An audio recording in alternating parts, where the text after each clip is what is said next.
Check, check, check. All right, we're getting started. Everybody, thank One, you guys two, so much for uno, being dos, here. tres, cuatro. Yeah, check your Check, mics. We check, good? check, check. Everybody got it? All right, what's up, everybody? Thank you guys for being here at the Life by Music Music Industry Mixer. I am Ryan Patrick Boylan. I'm the founder of Life by Music. We're 501c3. This is our 10-year anniversary celebration. This is our first event of 3 this weekend. We have an amazing event coming up right now, the Music Industry Mixer. We have some amazing, knowledgeable visionaries, entrepreneurs, just amazing people that'll give you some great information and insight on the music industry. So please feel free to mix it up, ask questions, lean in, be a part of this. I'm honored to have these 3 beautiful individuals on stage. Our first panel is about publishing and royalty. First, I want to introduce Pro Welton. He's the founder of Create Digital Music. He has an independent catalog of music that's surpassed over 2 billion streams with artists like Snoop Dogg and Raphael Sadiq, and I mean the list goes on, right? This is Jessie Monville. She's known as the music industry nerd, right? Music business nerd. She's actually helped me and my brother personally with our catalog. She is a wealth of knowledge and information on everything in publishing and royalties. It can be a really odd, strange topic, scary topic for artists and musicians, and hopefully we'll shine some light on that here.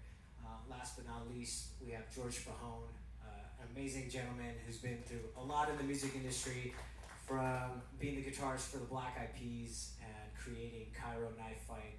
He's worked with artists like Sting and Carlos Santana, and he just knows.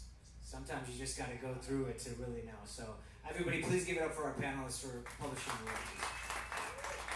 Okay, so let's get started. What is publishing and what are royalties? We're saying it's so fancy. What is it? And please, just feel free. Yeah. I mean, I've been playing for 20 years and I still barely know we're publishing a royalties. Can I just point out that they both looked at me? That's why I brought up to you that we should probably get the elephant out of the room, because What is nobody really understands how to describe it. So, publishing is a fancy word to say who has the right to speak for the songwriter. That's the nuts and bolts of it. In other words, look at it like you are leasing a car. When you have a publisher that is not you, you may not own the car, you are leasing it. You have the right to drive it, say where it goes, go make money with it. Whatever you want to do, you've been given that right. You're leasing the right to keep the money. So it is just a fancy word to say they are the boss of you as a songwriter. So, what are some of the most common misconceptions around publishing and royalties? That you need one. You don't. Own your shit.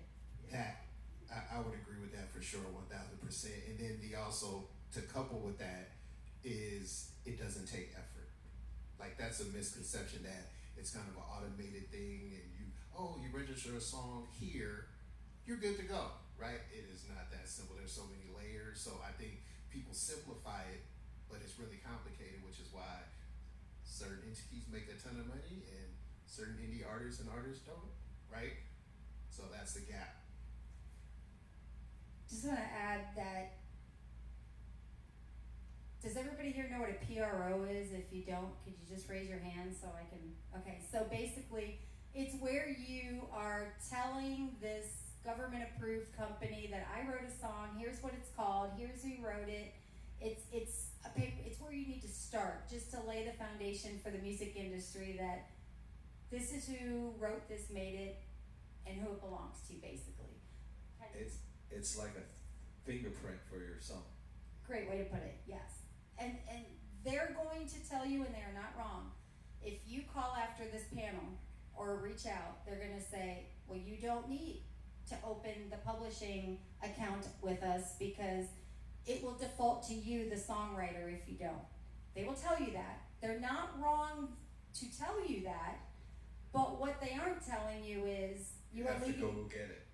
You're leaving yourself open to, number one, missing opportunities. This gentleman will tell you when somebody goes to use your music in TV or film.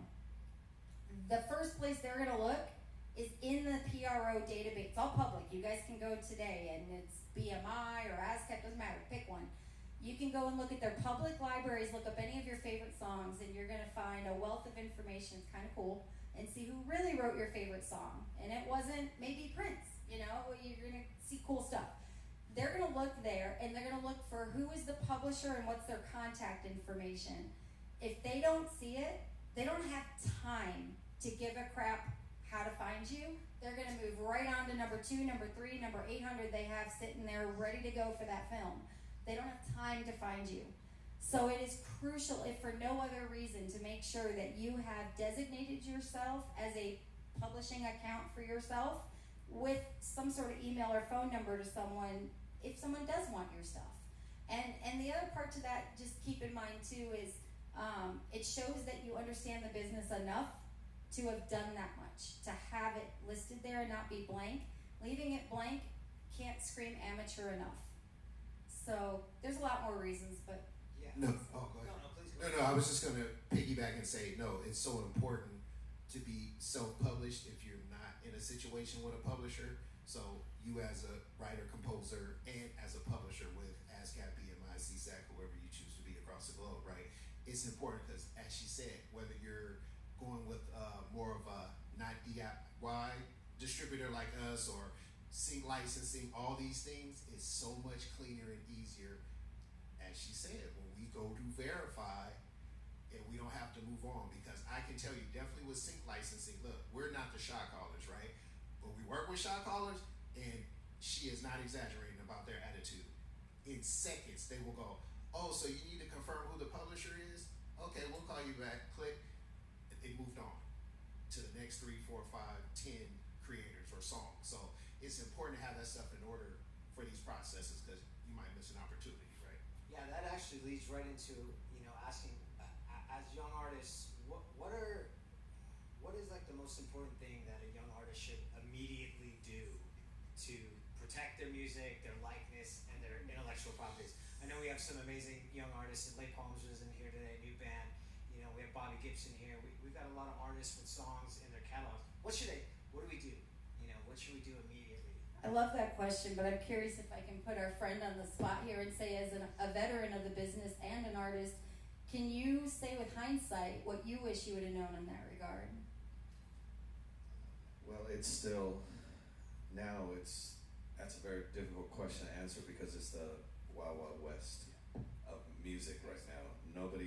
I literally just got a phone call a couple days ago with someone saying, and SAG called me recently, BMI called me recently, that there's a bunch of money out there for me that I'm not getting because there's too much going on. There's too much streaming, there's too much downloading. It's the Wild Wild West. So who's collecting that? Who's actually keeping track of it? So I have the same person that I hired in 1998 when I first started writing that has been collecting my money. The one thing that hasn't been talked about up here, remember, I've been very lucky that my band is a global band. But that means I gotta collect money from everywhere in the world in different currencies. That's a whole nother set of problems.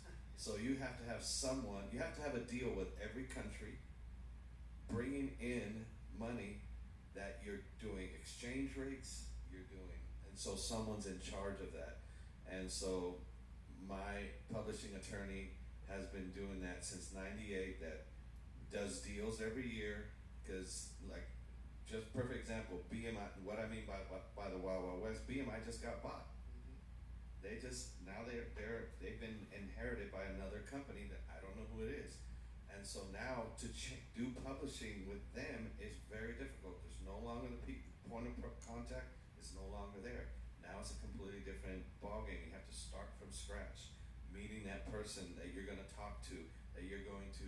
So it's very important to have your house in order. Have your what I always call it, the thumbprint for every every song. How do you get paid when someone plays your song at a bar? There's a thumbprint for your song that the bar can get in. Most people don't know this. Bar can get in a lot of trouble if someone from the publishing industry comes in and just puts up a phone, has an app that is actually tracking if you paid for that song. That bar gets fined thousands of dollars, like $25,000 if you didn't license that song. So most bars license this. That's why when you go into some restaurants, bars, they play the same songs all the time because they do a blanket license for the whole year. And these are the only songs they are allowed to play. And so I get people send me, I'll just say one fun fact. I was lucky enough to write a song that ended up becoming a sports anthem. And there's 3 songs that changed publishing as we know it, and mechanicals as we know it. Seven Nation Army, Let's Get It Started, and the other song, I can't remember the name right now, but those songs, they created a sports publishing because they started playing those songs at every sporting event all over the world. And so now they created its own catalog for sports songs. That happened because of one of the songs I wrote. So when it branched off, now now I gotta pay attention to the fact that there's a whole nother family of publishing. And so it changes constantly, and now the industry is, so many people they'll put out a song, you're an unknown artist, and all of a sudden someone grabs it, puts it on a TikTok video, it goes viral. You have no idea, there's millions of dollars out there for you. They're not gonna give it to you. It literally will not give it to you, you have to go and chase it.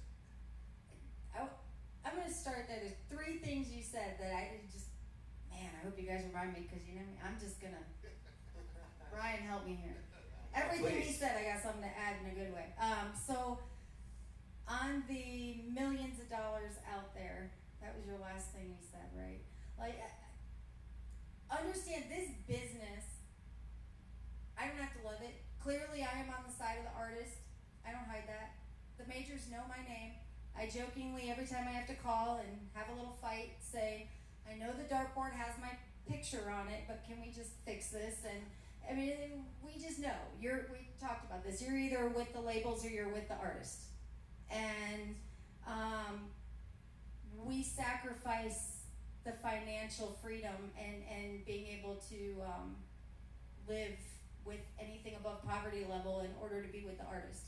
And I say that not to be funny, it's by design that this is a multi-trillion-dollar industry that is way bigger than the music business, and everyone needs to know that.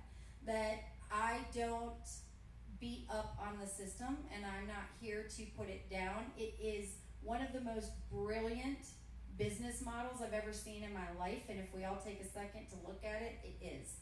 Doesn't mean we have to like it, and it doesn't mean it's doing good, but the design of it is incredible. It is built to make them rich when you lose. It is built to make them rich when you don't sign with them. It's built to make them rich when you wake up every day and just breathe. It's brilliant.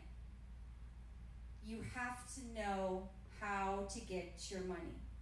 No one is going to offer that to you. Why? Because if they get caught giving you advice on how to get your money, they are now blacklisted from the entire music business because you took money out of their mouth to help that artist.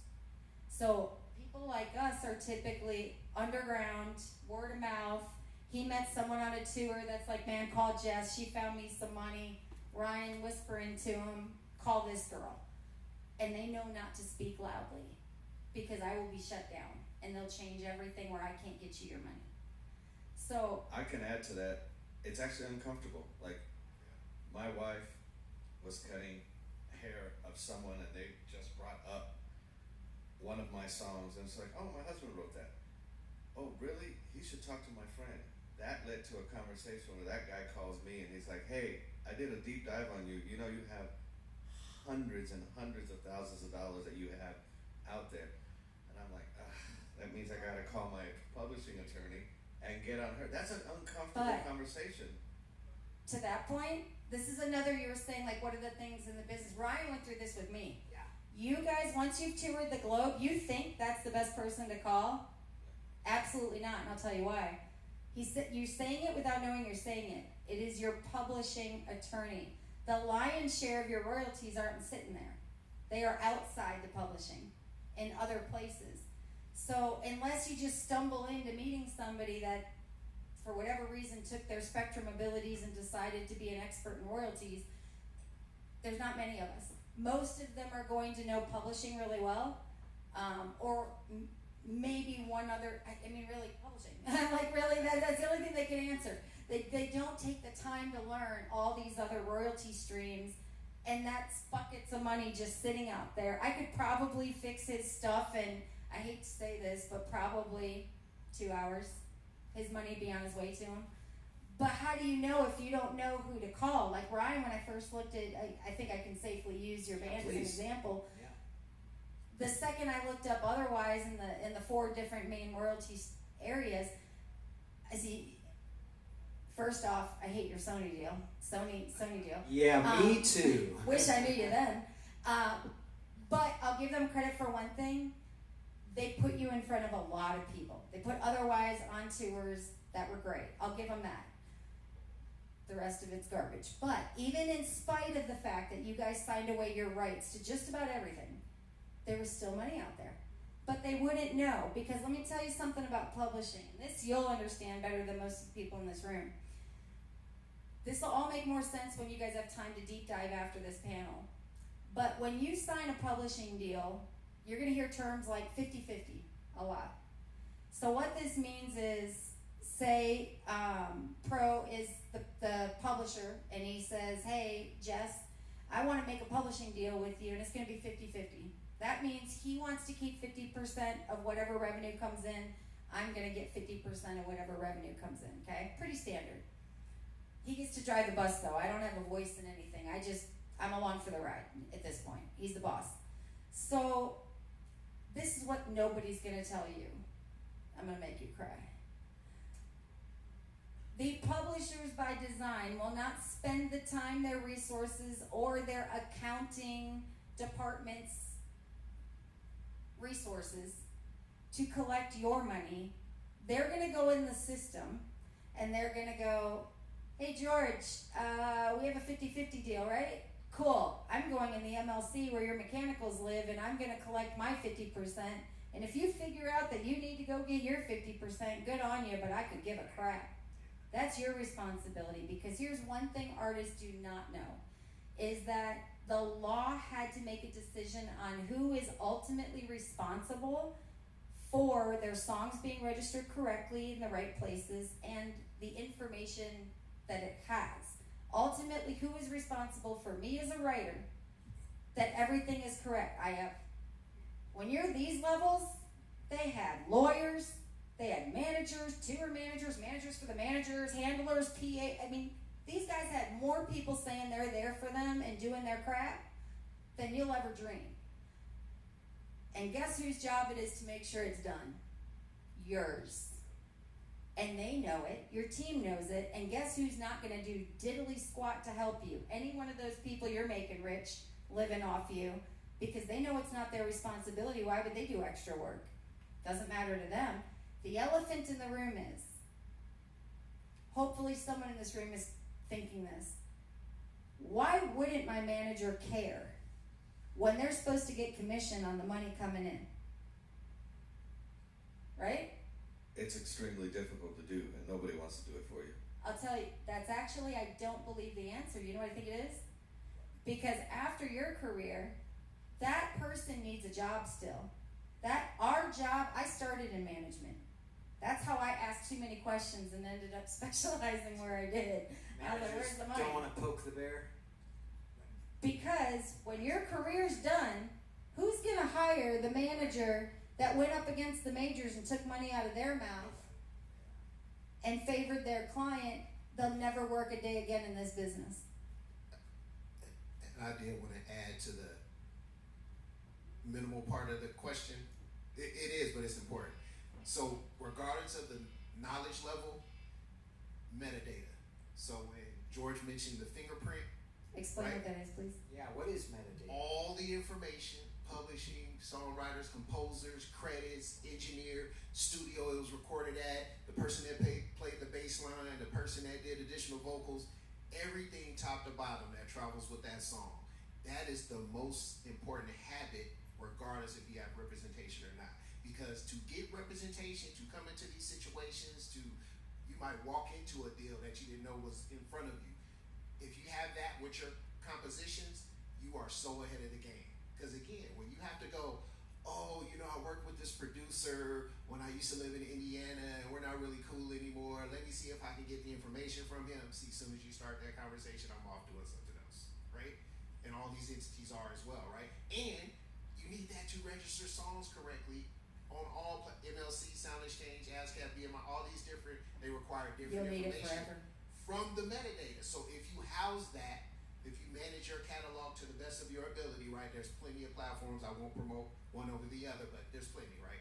Even as simple as Gmail and Dropbox. But just house it, Excel, right? Just have the metadata. That's important. And we'll talk about that later, but just saying that is the bottom line to continue to maneuver through the industry, right? Deal or no deal, you need that to get those pennies, dollars, thousands, tens of thousands, millions. And right? and there's a lot of people in here that don't have a reason to understand like metadata, and you're saying this is a thumbprint.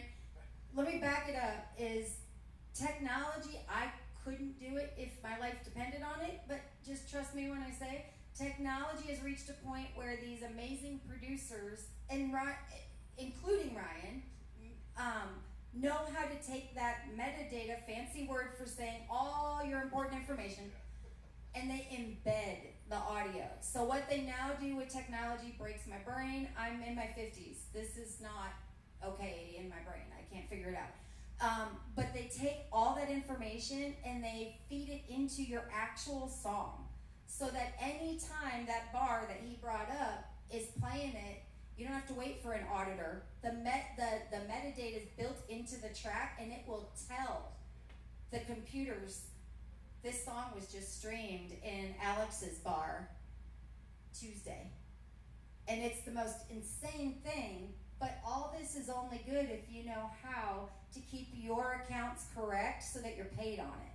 So most of the work is done for you if you take their advice and you know, okay, I need to make sure I enter who wrote this song.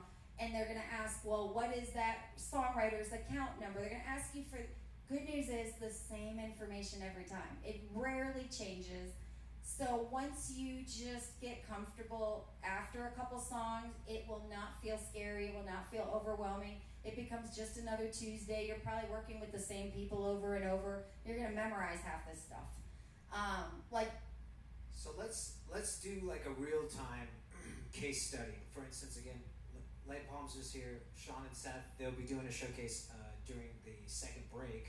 They have a single that they just dropped, and they have another one coming out here in a few weeks. What do they need to do, like, when they leave here today?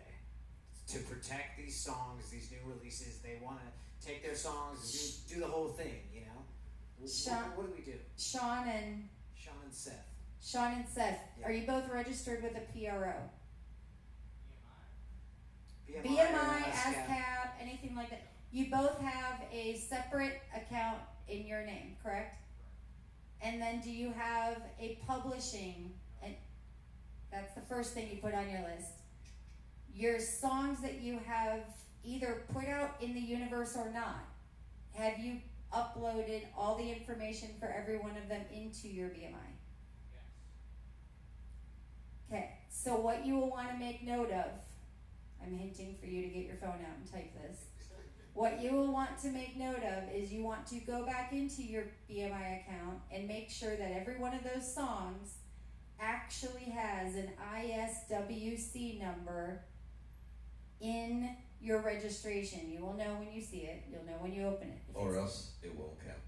If it's blank or says not assigned, call me. Get my number from Ryan. It's easy to fix. That's number one, because that means there's an issue. Make sure you verify the writer splits are correct. Make sure you have claimed 100%. All credit is given on the writer's side and the publisher's side. You didn't leave anything on the table. That takes care of that for now. make sure your billing information will get to you. Make sure you've turned in your tax, like W-8, W-9. Make sure they can pay you.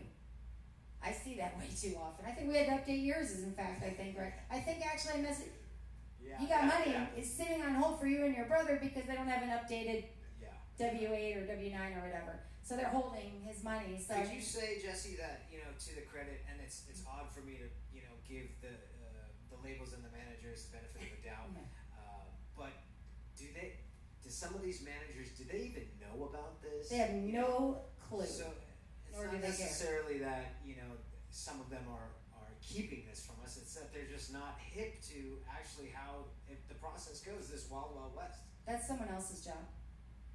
I'm speaking as them. I know a lot of very, very reputable managers, and many I have great deal of respect for and great relationships with. But they will look you dead in the face and say, I don't have time to worry about that. That's someone else's job. That's the financial manager's job. That's the attorney's job. That's his job ultimately. However, here's the kicker of it all is there's no place to really talk about this. I'm just going to throw it in right here. When you are to the level of this gentleman here, you are likely dealing with a financial manager. It is an illusion that that financial manager is actually making sure your money's right. And let me tell you why. I went undercover with the biggest financial management firm in the business to apply for a role as an account manager. First thing they said was you're overqualified. Second thing, which scared me, I should not be. Should not be. I'm not an accountant. Number two was I took the time to ask questions and I said, let me ask you. You tell me, you're telling me that the role of the accounting, of the financial manager, account handler for you, I'm assigned to you. My only job is when he gets money, I pull the contracts and make sure that he was paid according to what was agreed to. They said yes. They said, okay, that's great. But who's actually checking to make sure that all the works are there, that there's not songs missing? Because the money can't be right if it's not listed there, then what's triggering that? He goes, we don't worry about that. We don't get involved in that. And that set me on a deep dive of, well, then who the hell's supposed to care? And I found out nobody. And I went, sorry guys, I'm no longer going to be heavy on artist management. Somebody needs to be able to pick up the phone because this is not okay. So some of the most reputable managers and financial managers know, if you take nothing else from this panel, it's that you have to get comfortable being uncomfortable, and you have to get comfortable caring about something that an artist's brain would rather literally have every tooth pulled in their mouth without Novocaine than deal with any of this. Am I wrong? There is nothing about it that an artist's brain wants any part of any of this. I'm telling you, you have to. I don't care who you are. I have clients right now that are such big names that they're one-namers, that you could one-name them in 50 years and people will know them, and the amount of money that's missing with the fanciest of teams on the planet, I can't even calculate. I still can't calculate. I'm still finding money. Can I just touch back? Yeah, please. Yeah. We could just deep dive. Yeah, I know, that's crazy. That is so many the questions. rabbit hole that we all need to go It's down. so interesting. But I wanted to ask the talent, did you guys use other creators in this process, like musicians, producers? Producer, yeah. Okay, you have an agreement with that producer? There's 100% to the artist. Okay, it was like a work for hire or something? Okay, that Do was they have an smart. agreement with each other? Yeah. She stole my shine. That was it. We have discussed like But he's my No, best split friend. sheet is cool. I'm sure you have a split sheet, right? Okay, but she's asking what I was going to ask. Do you have an agreement between you two? And the reason I'm asking is we're all family here. You don't know how many couples, how many bands, how many duos that I've seen break up over the years, and then it's a shit show when they break up because who controls, owns the catalog, has the right to the unfinished stuff that's on the drive, all this stuff, right? So I'm saying, not wishing that, we're manifesting greatness, right? The success But changes you people. have to prepare for that. And also, if somebody bigger comes into the situation, they need to see that on paper, right? For a bigger deal. So make sure you do that. Yes. Yeah, and with that, just know, like, what I get a lot of, and probably you felt this way, so I really want to invite you to chime in on this, is 9 times out of 10, you are thinking it, and every other artist I've ever talked to has said it to me, that I'm not doing that. That's my friend. We don't do that. We know. We're this. We're that. How many years later is there at least one situation that your relationship would have been better served to have it on paper? I'm here to tell you all, you want to save that relationship? Write it down. You don't need to be a lawyer. Write in plain English to each other. This is what we agreed to. We're just going to make sure we've got this for both of our sanities. Yeah, that's an interesting point. And how did you do that, George, with the P's? With being in the room, you know, and Very songwriting? uncomfortably. Yeah. Very uncomfortably. Probably the most difficult conversations. Like, I have a Pro Tools recording of one of those conversations. We would finish the record, album isn't released yet, and then I'd get into shouting matches with their management. Will not knowing, Apple not knowing, Tab not knowing, Fergie not knowing that I'm on the phone getting berated by their management, who's trying to get me to agree to their album rate. So most people don't know that if you sign up a record deal, you're at 0.75%, which means the label gets 25% off the top.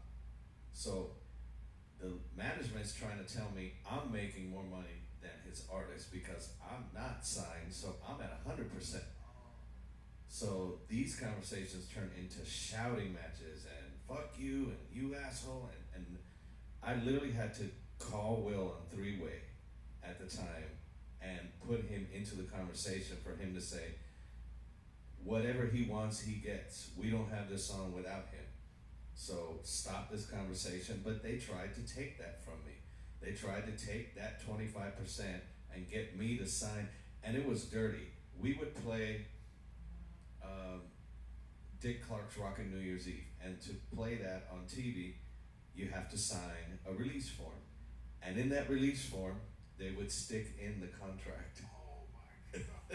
And so you're like signing stuff, and you're like, okay, you have to, this is 10 minutes before you go on stage, live to the world, and you're reading things that you don't understand. And in there, I'm like, wait, this is not about today. So I call my attorney, and she's like, do not sign that. They will own you 25%.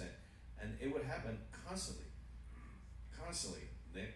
A couple weeks later, we're playing Good Morning America because the song is hot. So we're playing every state's Good Morning, whatever, Utah, Good Morning, New York. And that contract would be in there when I'd have to sign the release one. So you have to find it.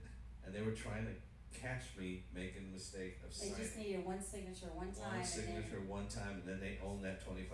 And then what he's describing is, again, I'm keeping my emotion out of this. They're protecting their business. And what they're doing is putting him in a do or die situation, knowing that this is an artist, most of which will never see one of those stages or any of this success your entire lives. They're banking on that, number one, that you'll do anything for it because it's right in front of you now.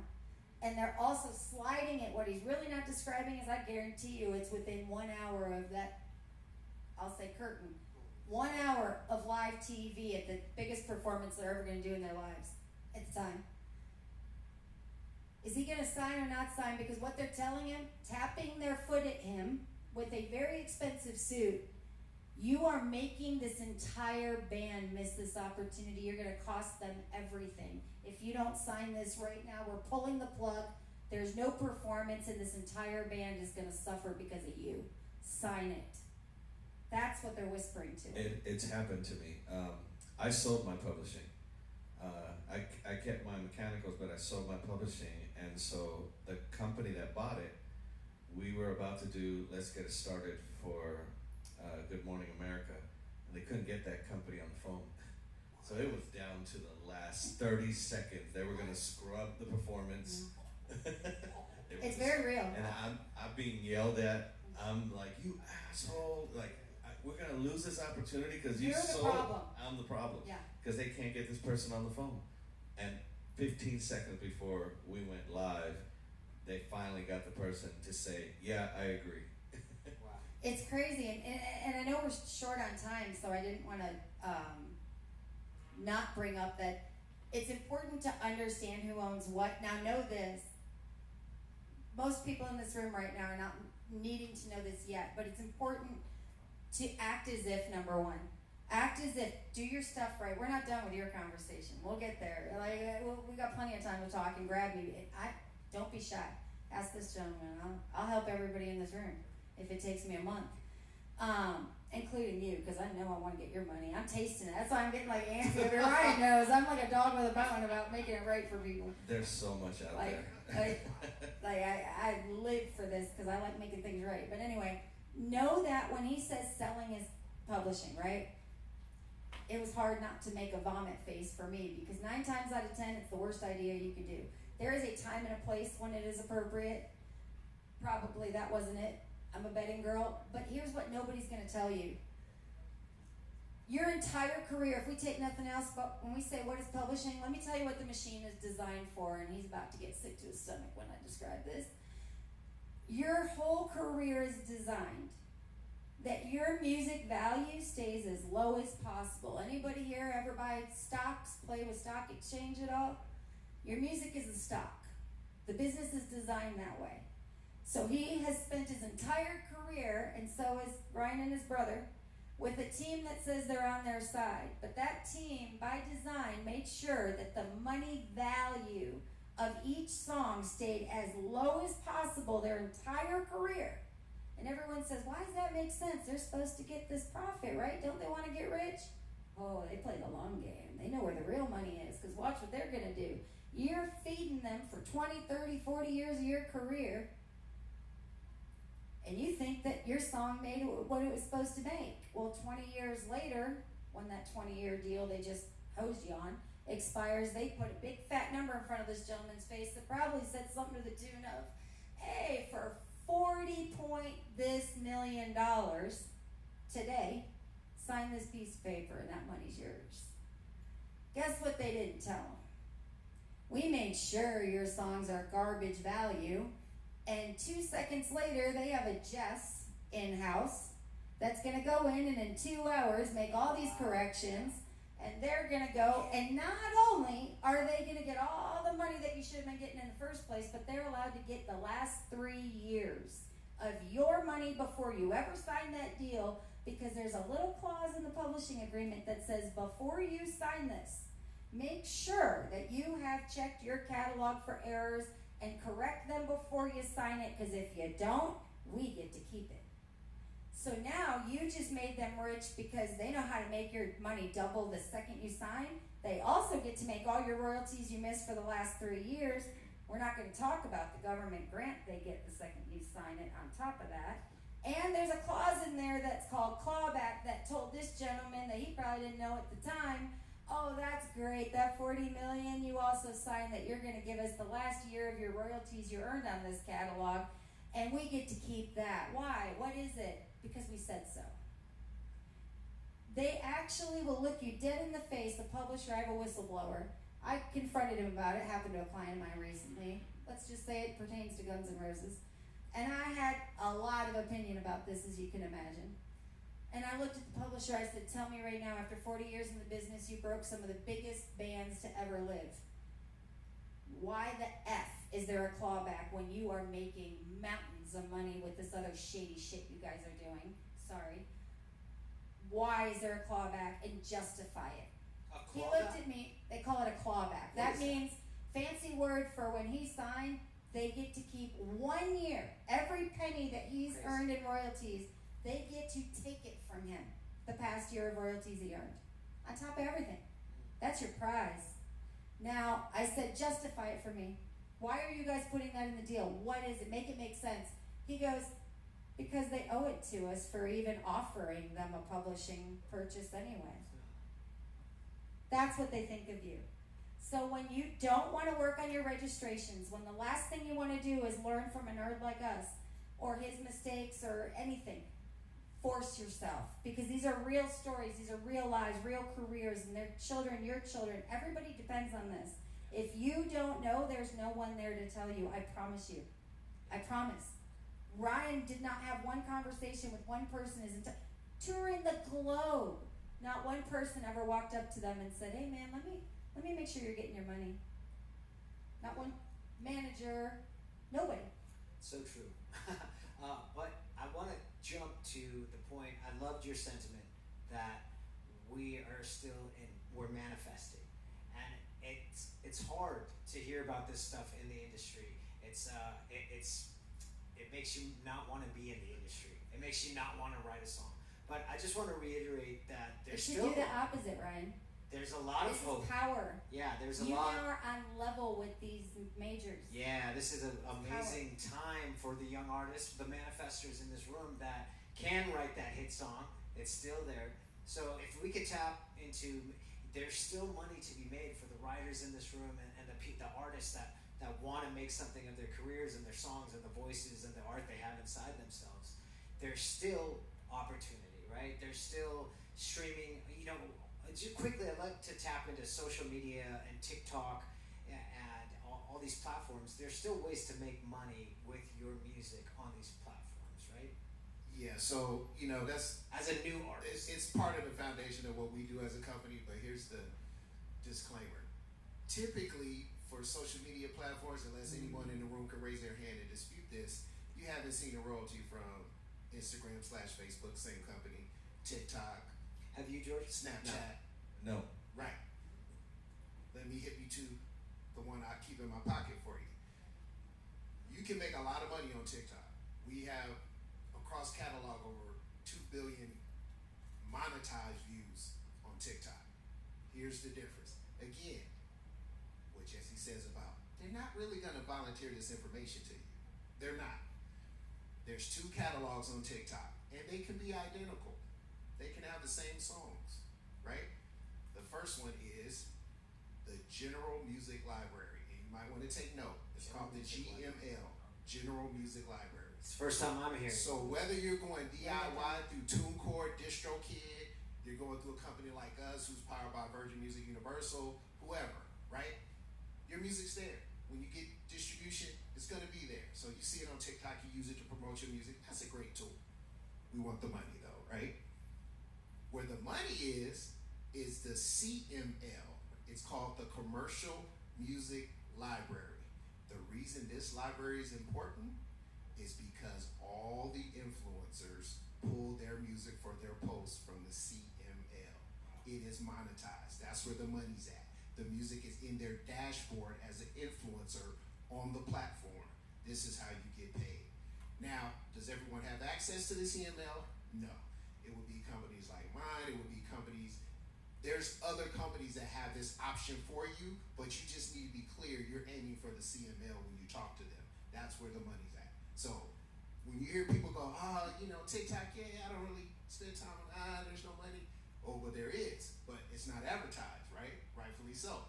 So when you see these viral songs, it's going viral and people capitalize off it in other ways. Touring, merch, the song takes off in streaming, but they're still missing that money, where she talks about those pockets that are missing that nobody's going to chase for you.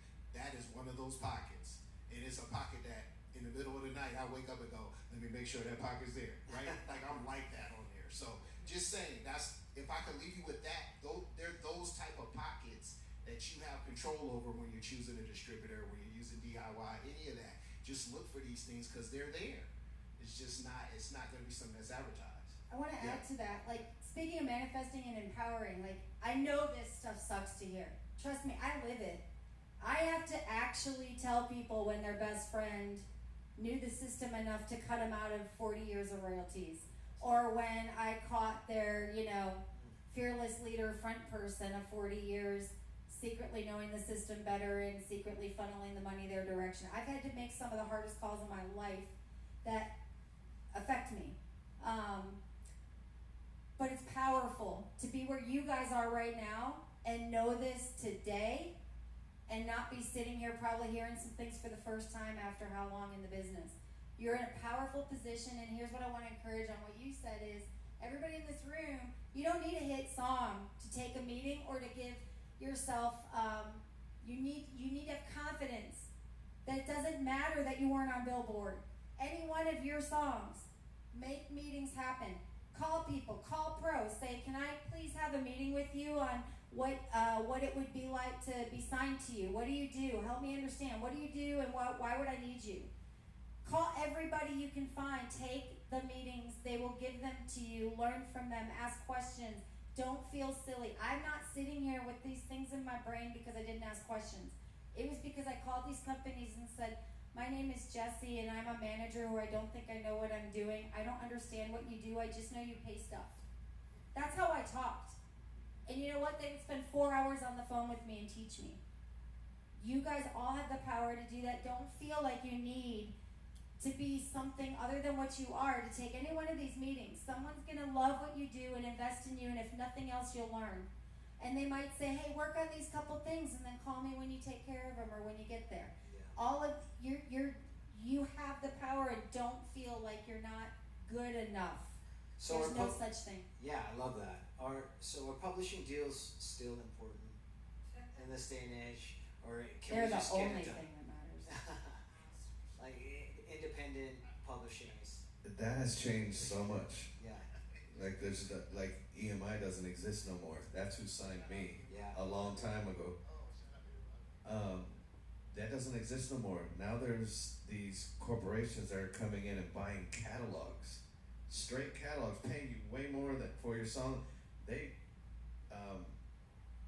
I'm going through the process again currently because I was told, correct me if I'm wrong, that every publishing contract has a loophole in it, and you can get out of your publishing deal.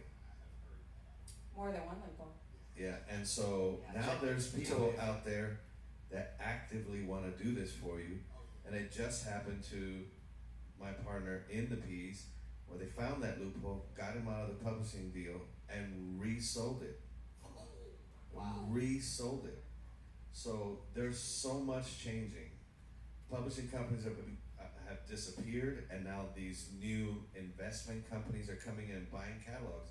Because the reason they're buying these catalogs is the music industry has changed. And so back when my first number one song was Where's the Love, when Where's the Love was number one, it was selling 1.2 million physical copies a week. Physical By the way, copies. each one of those equals 1,500 streams per song. That when I see people post, I have a number one song, I just laugh. It's like, no, you don't. No, you don't. So like, Unless you've sold 1.2 million physical copies a week. So back then it was a big deal. Now it's changed, and now these people are changing the system. They're changing. Now these people realize that, okay, I'll be dead before the industry fixes itself and musicians start making money the way that the owner of Spotify makes money. And so these companies are saying, I'll take the time, I'll give you money right now, and then when the music industry fixes itself, I'm gonna make the long dollar. wow. My company will. And so they're buying out catalogs. Here's the issue with that. That's a very optimistic viewpoint, and I can appreciate it. But I'm here to tell the truth, and the truth is that's a lie. They just know more than you.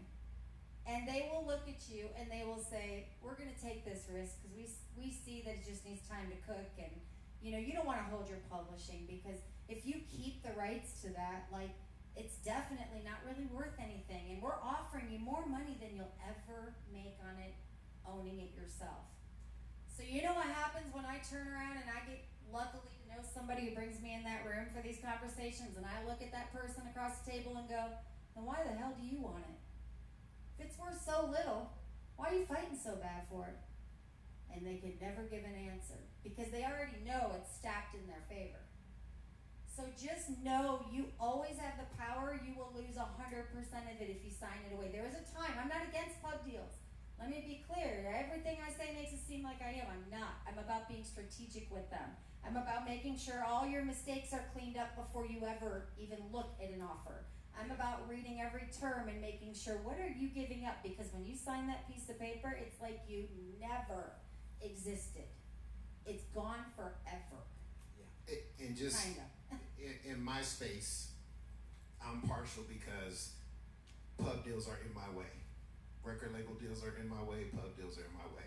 However, if you have an admin deal, which is just for them to admin, as George mentioned earlier, across the globe, always think of your music as global, right? Yeah. Their money pockets sitting across the globe. And it is, I'm just gonna be honest, it's impossible to do it yourself. Even if you're knowledgeable, unless you're, right? I For can most teach of you. us, it's impossible because it's on top of everything else you're doing, right? And we're talking globally. So admin deals I support fully because they'll take their percentage, they'll handle the admin part for you, just make sure it collect. It's still something you need to check up on and have knowledge about so you can make sure people are crossing the T's and dotting the I's. And then also, back to what we all said earlier, self-publishing. Minimum, make sure with your PRO that you're a publisher as well, and take that step in publishing and do that first, right? That's what I would promote because, again, it helps my side of the business a lot because it's less red tape. Not wrong, except, I just want to add, the importance of understanding where this money is and how to watch your publishing. I was helping my said whistleblower publisher the other day, and I said, man, I think you even have money missing out there, even for, and he knows, I always call him like, even for a publisher. I call him that, and he laughs, because he knows how I feel. I look, and sure enough, even he was missing money, because his pub admin was only turning in for, let's just say, the better deals that were coming through for license deals, and was leaving the table scraps out there. And when you ask them, well, why didn't you process all these other license agreements and requests that came through? Yeah, it's within the margin of error, it's whatever. They're willing to throw your money away. They're willing to tell you that $1,500 is not enough for them to bother typing in the information. We like scraps. They're messing with your money. So just know, you ultimately are responsible. They will do their job if you remind them. So that I'm trying to empower you that it's not for nothing, and an admin deal is great, but they're also only collecting most of the time their 50% and leaving the rest of his money on the table. And unless somebody brings it up, nobody's getting it. So just feel empowered. Absolutely. And for some of us younger artists that we're here, we're getting started. Again, we want to empower you guys to know that you can have a hit song still. And this stuff is good to know. I had a #1 single with my brother Adrian as an unsigned band. And my oh my, I wish we would have known this stuff as unsigned artists. And then we signed a record deal because the song went #1. Magic still happens in this industry. That's what Life by Music is all about. We want to empower and this knowledge. We want to thank you guys so much for being on stage. We started a little late, so we're finishing up here shortly. But are there any questions? There is a question Q&A after. Does anybody have questions? Go ahead, RJ. But yeah, this is important. It's tough for me. I have about 95 songs released, and some of this information is jumping over my head right now.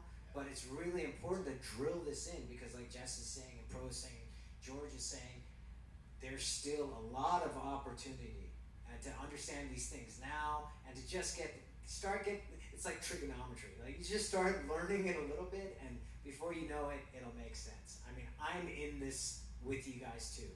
Bobby Gibson, you released Heaven Shores after 50 years. Jesse helped you get all that everything locked up on the back end. And who knows where that song is going to go. I have so much faith in this song, Heaven Shores, that will pop off. So for everybody here, just keep that in mind. Les Palms, everybody that has songs in their heart and their mind, there's money to be made. There's possibilities that can happen. And if there's anything you take from today, get their information. They're here to help us. So, questions, please. If you operate within the union, don't they help you get some of your royalties? Oh, there's your answer. No. RJ.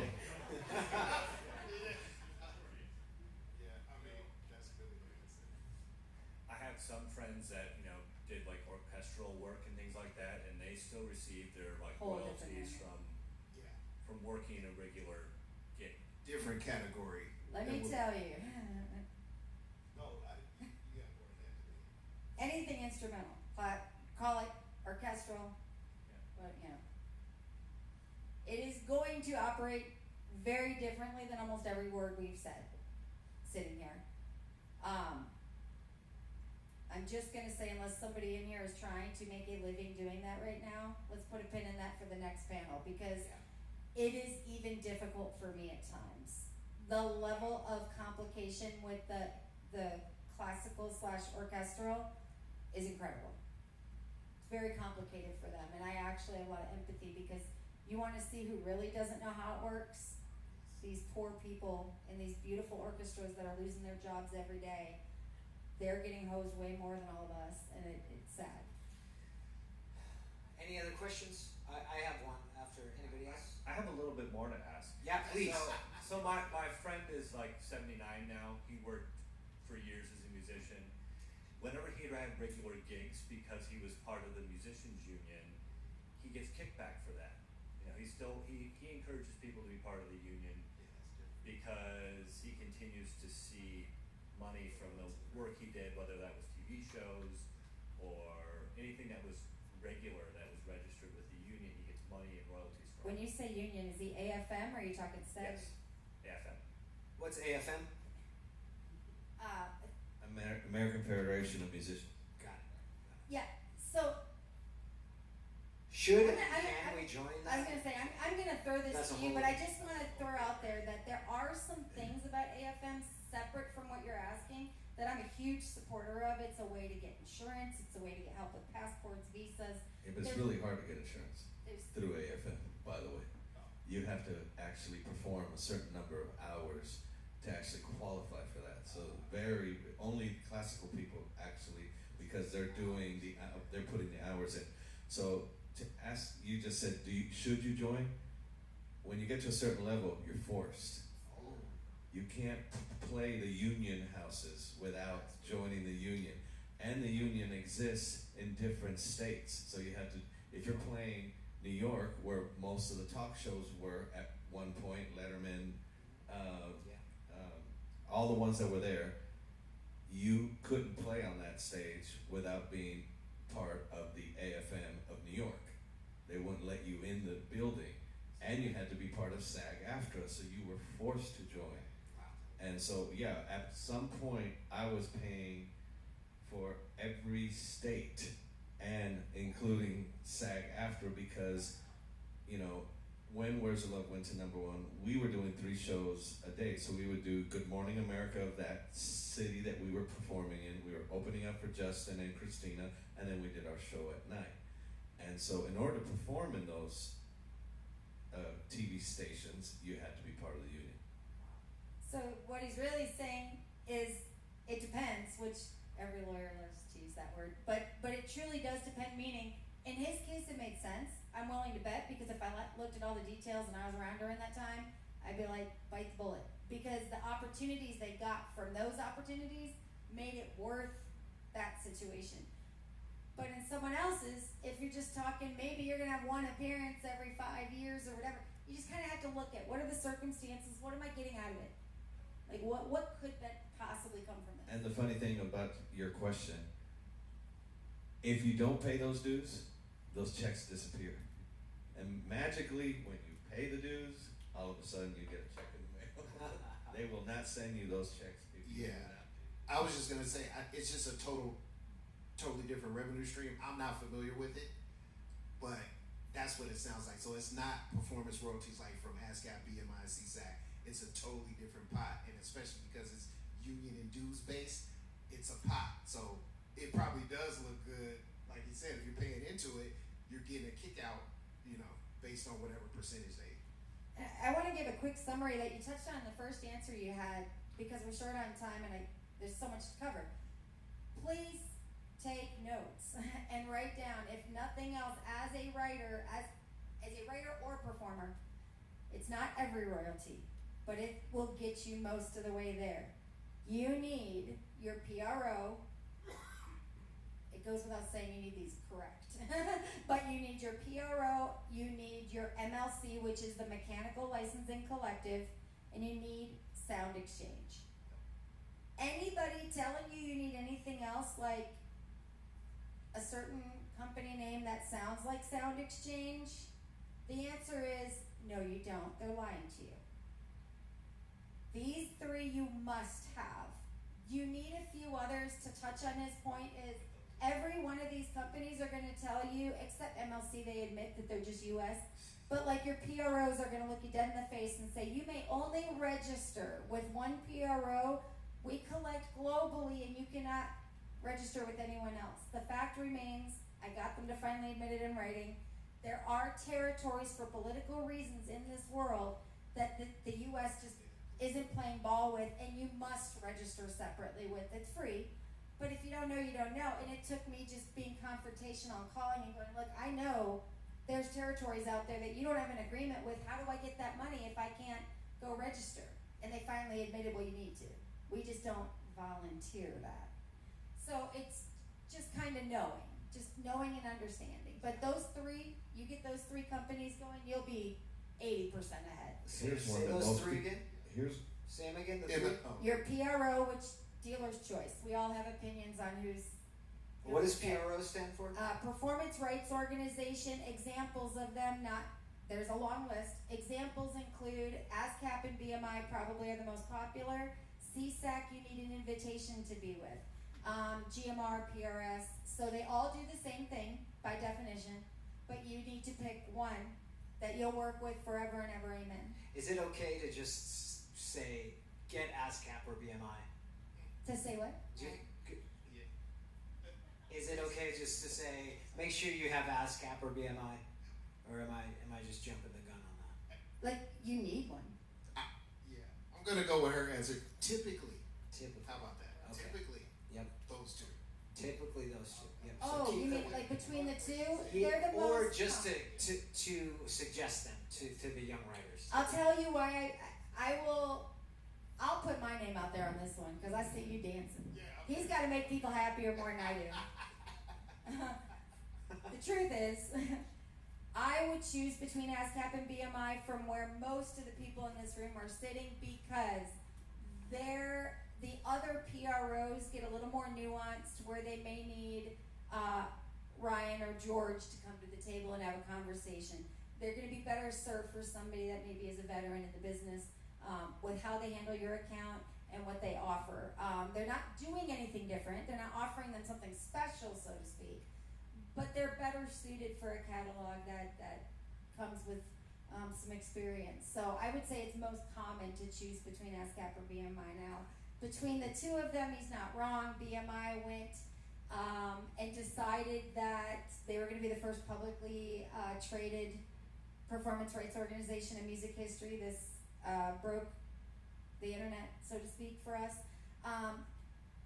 But I'll say this. ASCAP was the first one ever. Know that ASCAP, as the first one ever, they covered everything entertainment.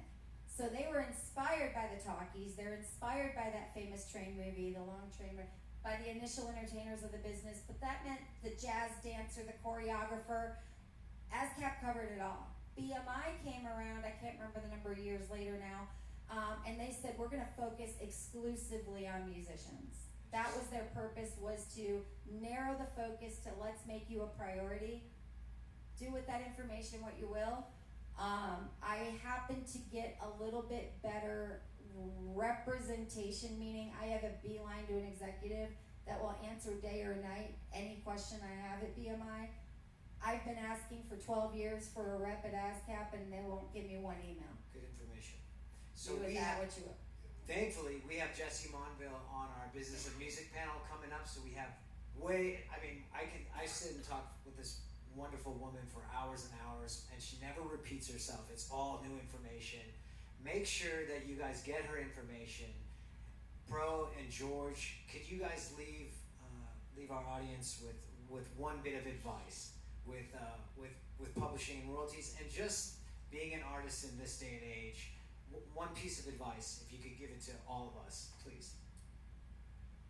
I would say all of this information, we do this because we love it. Ultimately, we are going to transition from this life, right? Not being dark. Listen, hear me out. Michael Jackson and Prince made more in 1 year after their deaths than their entire careers. So if you don't understand how important publishing, metadata, all these things that we just discussed were, the entities understood. The minute that they passed, you saw what happened to those catalogs. In 1 year, their entire life. And we all know how we looked up to them as a whatever. You know the dollar amounts is what I'm saying, right? So just think about that. 1 year over a lifetime. It trumped a lifetime based on admin, estates, revenue, publishing, licensing, all the stuff we're talking about, right? That's how important it is. Wow. George, one piece of advice for us young artists? Keep writing. It's an exciting time. It's the Wild Wild West right now. You don't need any more. In order to be an artist, you used to have a whole team of people. Now you can do it all yourself. As scary as that is, it's also exciting because it's a wild world we're living in right now. I just want to say, please keep writing. I'm going to echo that because I know all this sucks to hear. But I'm doing this because of all of you. I'm inspired by you. The music makes me feel. The music's there for me. It was my medicine when things were pretty bad on something. This is how I can give back. I can't write. I can't play. I have terrible stage fright, by the way. But I'm here because of your energy. So if you guys get frustrated and feel like this is, squashing your mellow, don't do that. Write harder. Write more. Feed the machine. Know how to do your paperwork right. It's not hard. It's going to be the same thing over and over. So just like everything else you've ever learned, like your chords. Chords felt so hard. I'm sure at one time you probably wanted to throw a guitar, and now you probably laugh at how easy they are, right? Yeah. It's the same thing. They don't change. So you're going to get this, and it's not going to take you very long. Just do not let it discourage you. Write more. Love that so much. Gosh, I am so honored to sit here with you guys and just have this conversation. This is something that we could have used in our careers so many years ago, and we're just so honored to have you guys. Thank you for starting off this 10-year anniversary of Life by Music to be here. So everybody, please give it up for these two publishing royalties. Again, we're hanging out. This is The Mixer. We do have an amazing panel. We'll start in about 5 minutes, booking and promotions. Please stick around for that, and we'll get started. So thank you guys so much.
2.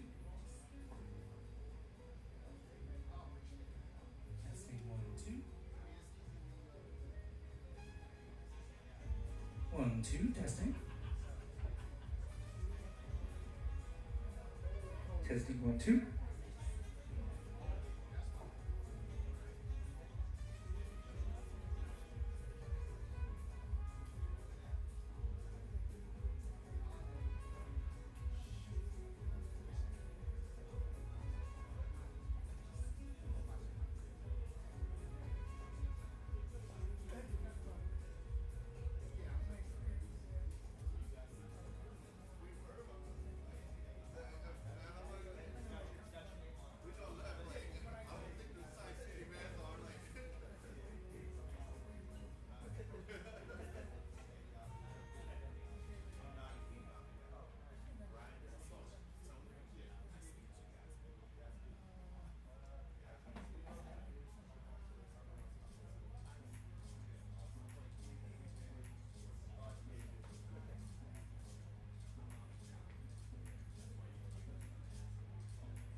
Check, check, check. Hello. All right, we're starting booking and promotions. Everybody come on back. All right. Wow, what an honor. Again, this is so awesome. All right, everybody. Thanks again for being here. The Music Industry Mixer for our 10-year anniversary. This is our first event. The first panel was awesome. A lot of great information about publishing and royalties. So a lot of it is still going over my head, but repetition is really important when it comes to that. This next panel, I'm honored to have some of my great friends, mentors in the business. Brian Saliba, 3 decades of promoting and booking some of the biggest events, concert promotions in Las Vegas. You're the owner of Bogus Productions, Smash Magazine, Need Merch. If people don't know who Brian Saliba is in this town, they need to know, especially if they're in entertainment, as far as my opinion is concerned. Mark Hornsby, again, Las Vegas industry veteran. You are an entrepreneur and a legal professional. You used to manage my band a long time ago, and I apologize for you having to deal with that, but you've orchestrated over 2,500 concerts in Las Vegas since 2002, so it's an honor to have you. Brandon Guchan, you are amazing. You're programming director for 92.3. Very, very familiar voice on rock radio in Las Vegas. Your humor and personality in this town brings smiles and positivity to a lot of people, whether they realize it or not. It's wonderful hearing you on 92.3, and you're a huge supporter of artists and live music in town. So thank you guys for being on this panel. It's an honor to have you guys. It's an honor. All right, so we got some young artists in here. Booking and promotion is really important. And for a young band or artist in Las Vegas trying to get booked consistently, what are the first things that venues and promoters and buyers are actually looking for? Well, I guess I'll jump in here. Yeah, please. So I'm looking for a band that actually has their proverbial shit together, that they have a presence online, that they have a work ethic, that they do what they say they are going to do. That's probably the most important thing that I'll come back to later when we get deeper into this. But being able to show that you're willing to work as hard as we are, because it's a relationship that becomes reciprocal. We need you, you need us. And I'm looking for somebody that is basically going to be a team player. And you know, you come to the table with all of those assets, then it's going to kind of pique my interest a little bit more, and I'll probably give you a shot. So there's this buzzword in town for a lot of artists. I mean, it's on my radar as well, but corporate gigs. And Mark, you book a lot of corporate gigs in town. What differentiates the artists that get those gigs from the ones that don't? Check, check. For corporate stuff, usually that's going to go to the guys that I've worked with in the past. We have a history. The guys that are professional, I can count on. Check, check. Check, check. You hear me? Yeah. So like those are major deals for my business, and it's critical that I have professionals show up. So I'm going to go with the guys that I've worked with the longest, that I know the professionals. They're going to be on time. They're going to execute the objective that we have for the event, so my business can continue. So it's kind of like these bands need to work their way up to get those opportunities. As far as the way I run my business. Quickly, we can tap into, because of promotions and with radio. Gooch, what have you seen with bands that have actually got on the Homegrown show and got to 92.3? You know, as artists, what have they done differently? So, if you're looking to get on a radio station, what you do is you find a program director, you give him a big bag of money or drugs, and a wink, and then you turn around and walk away and cross your fingers. No, Those were the industry secrets. Gooch, we weren't I'm supposed trying to to be honest here, guys. Come on now. These are young artists. They got to know. I'm trying to prevent the pitfalls.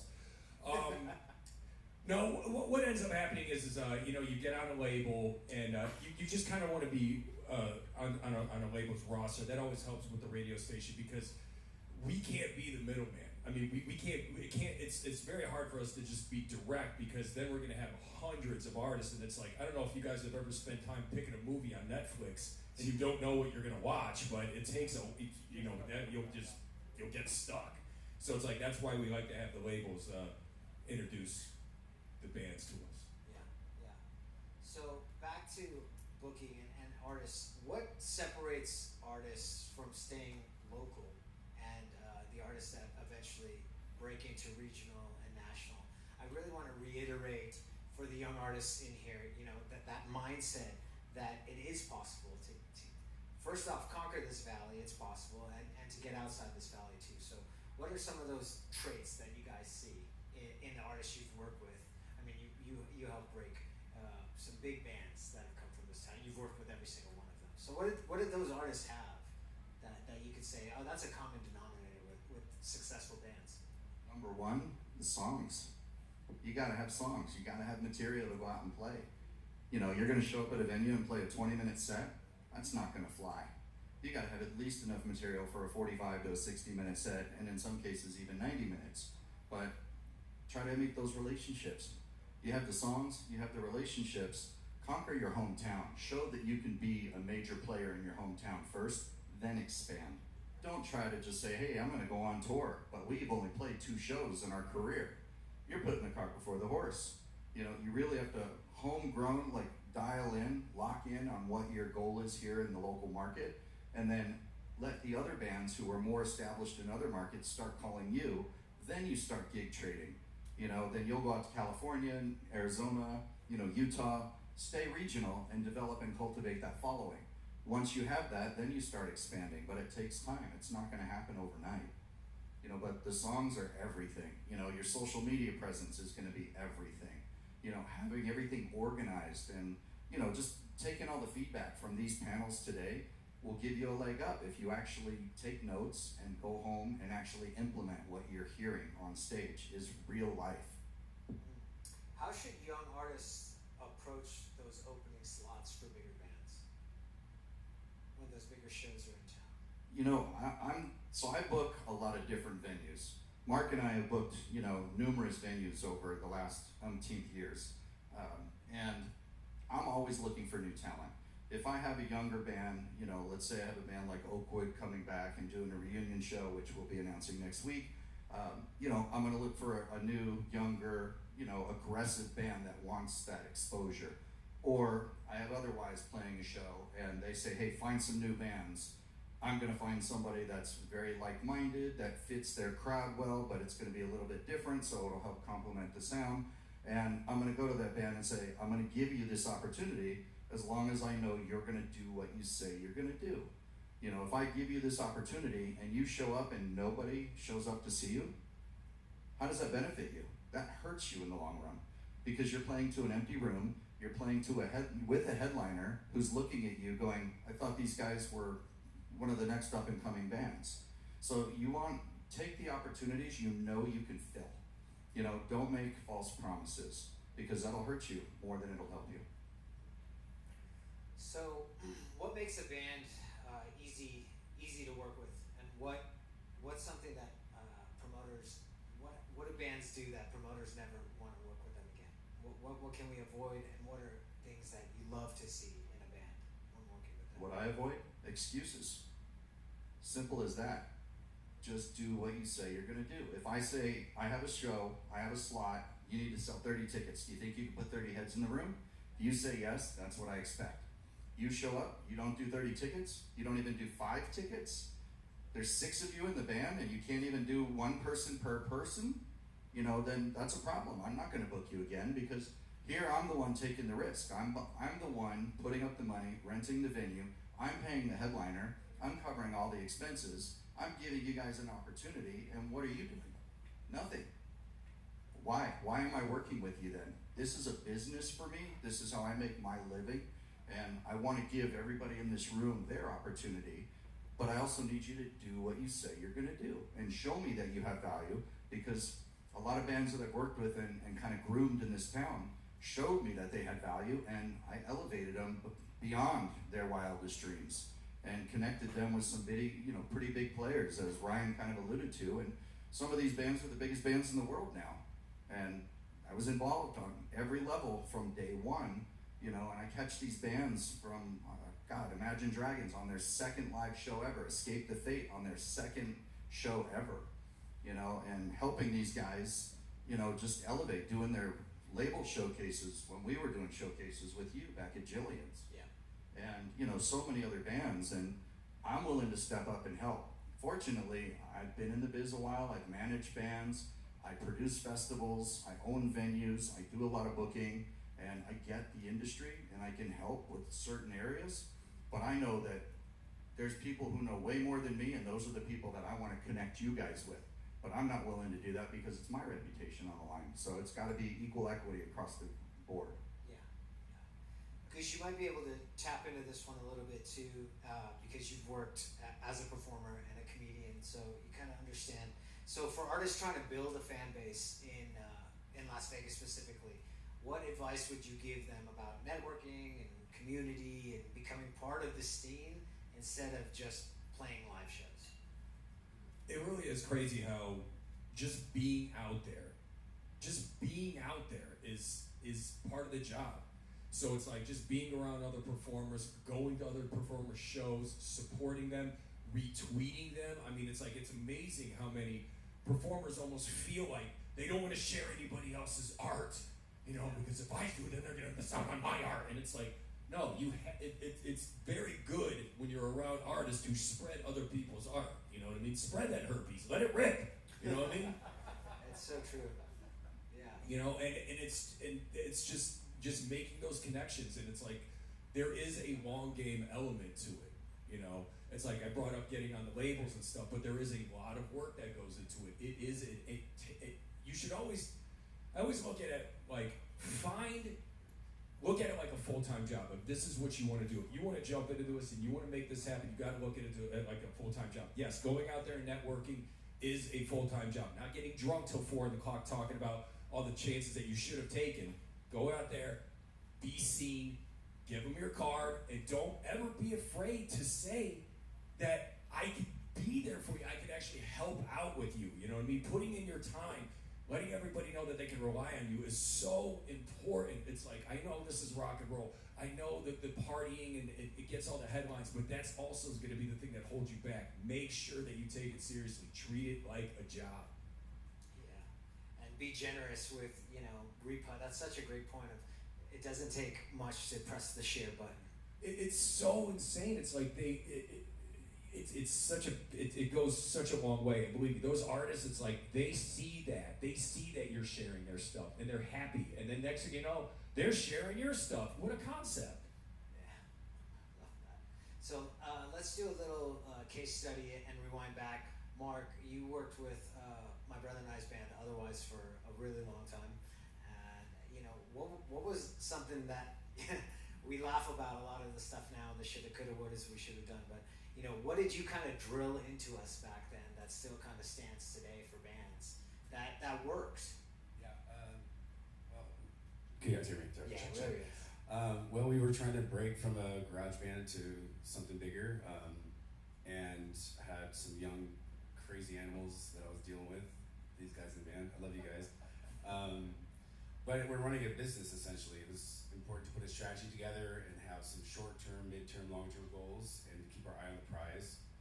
Develop good strategies, try to keep a good name in the business, meet more people, get showcases, understand how to get to these places, and then execute. It's a business in the end, and it is a full-time job. And networking should be part of it as well. That's a part-time job. You can have dreams, but it's important to handle business first if this is what your goal is. Yeah, I'll never forget one conversation where, you know, this was pre, you know, our one successful song that really made a career for us. This was before that song had ever come, and you know, like, what do we do, man? We're playing all the shows and we're not getting where we need to go.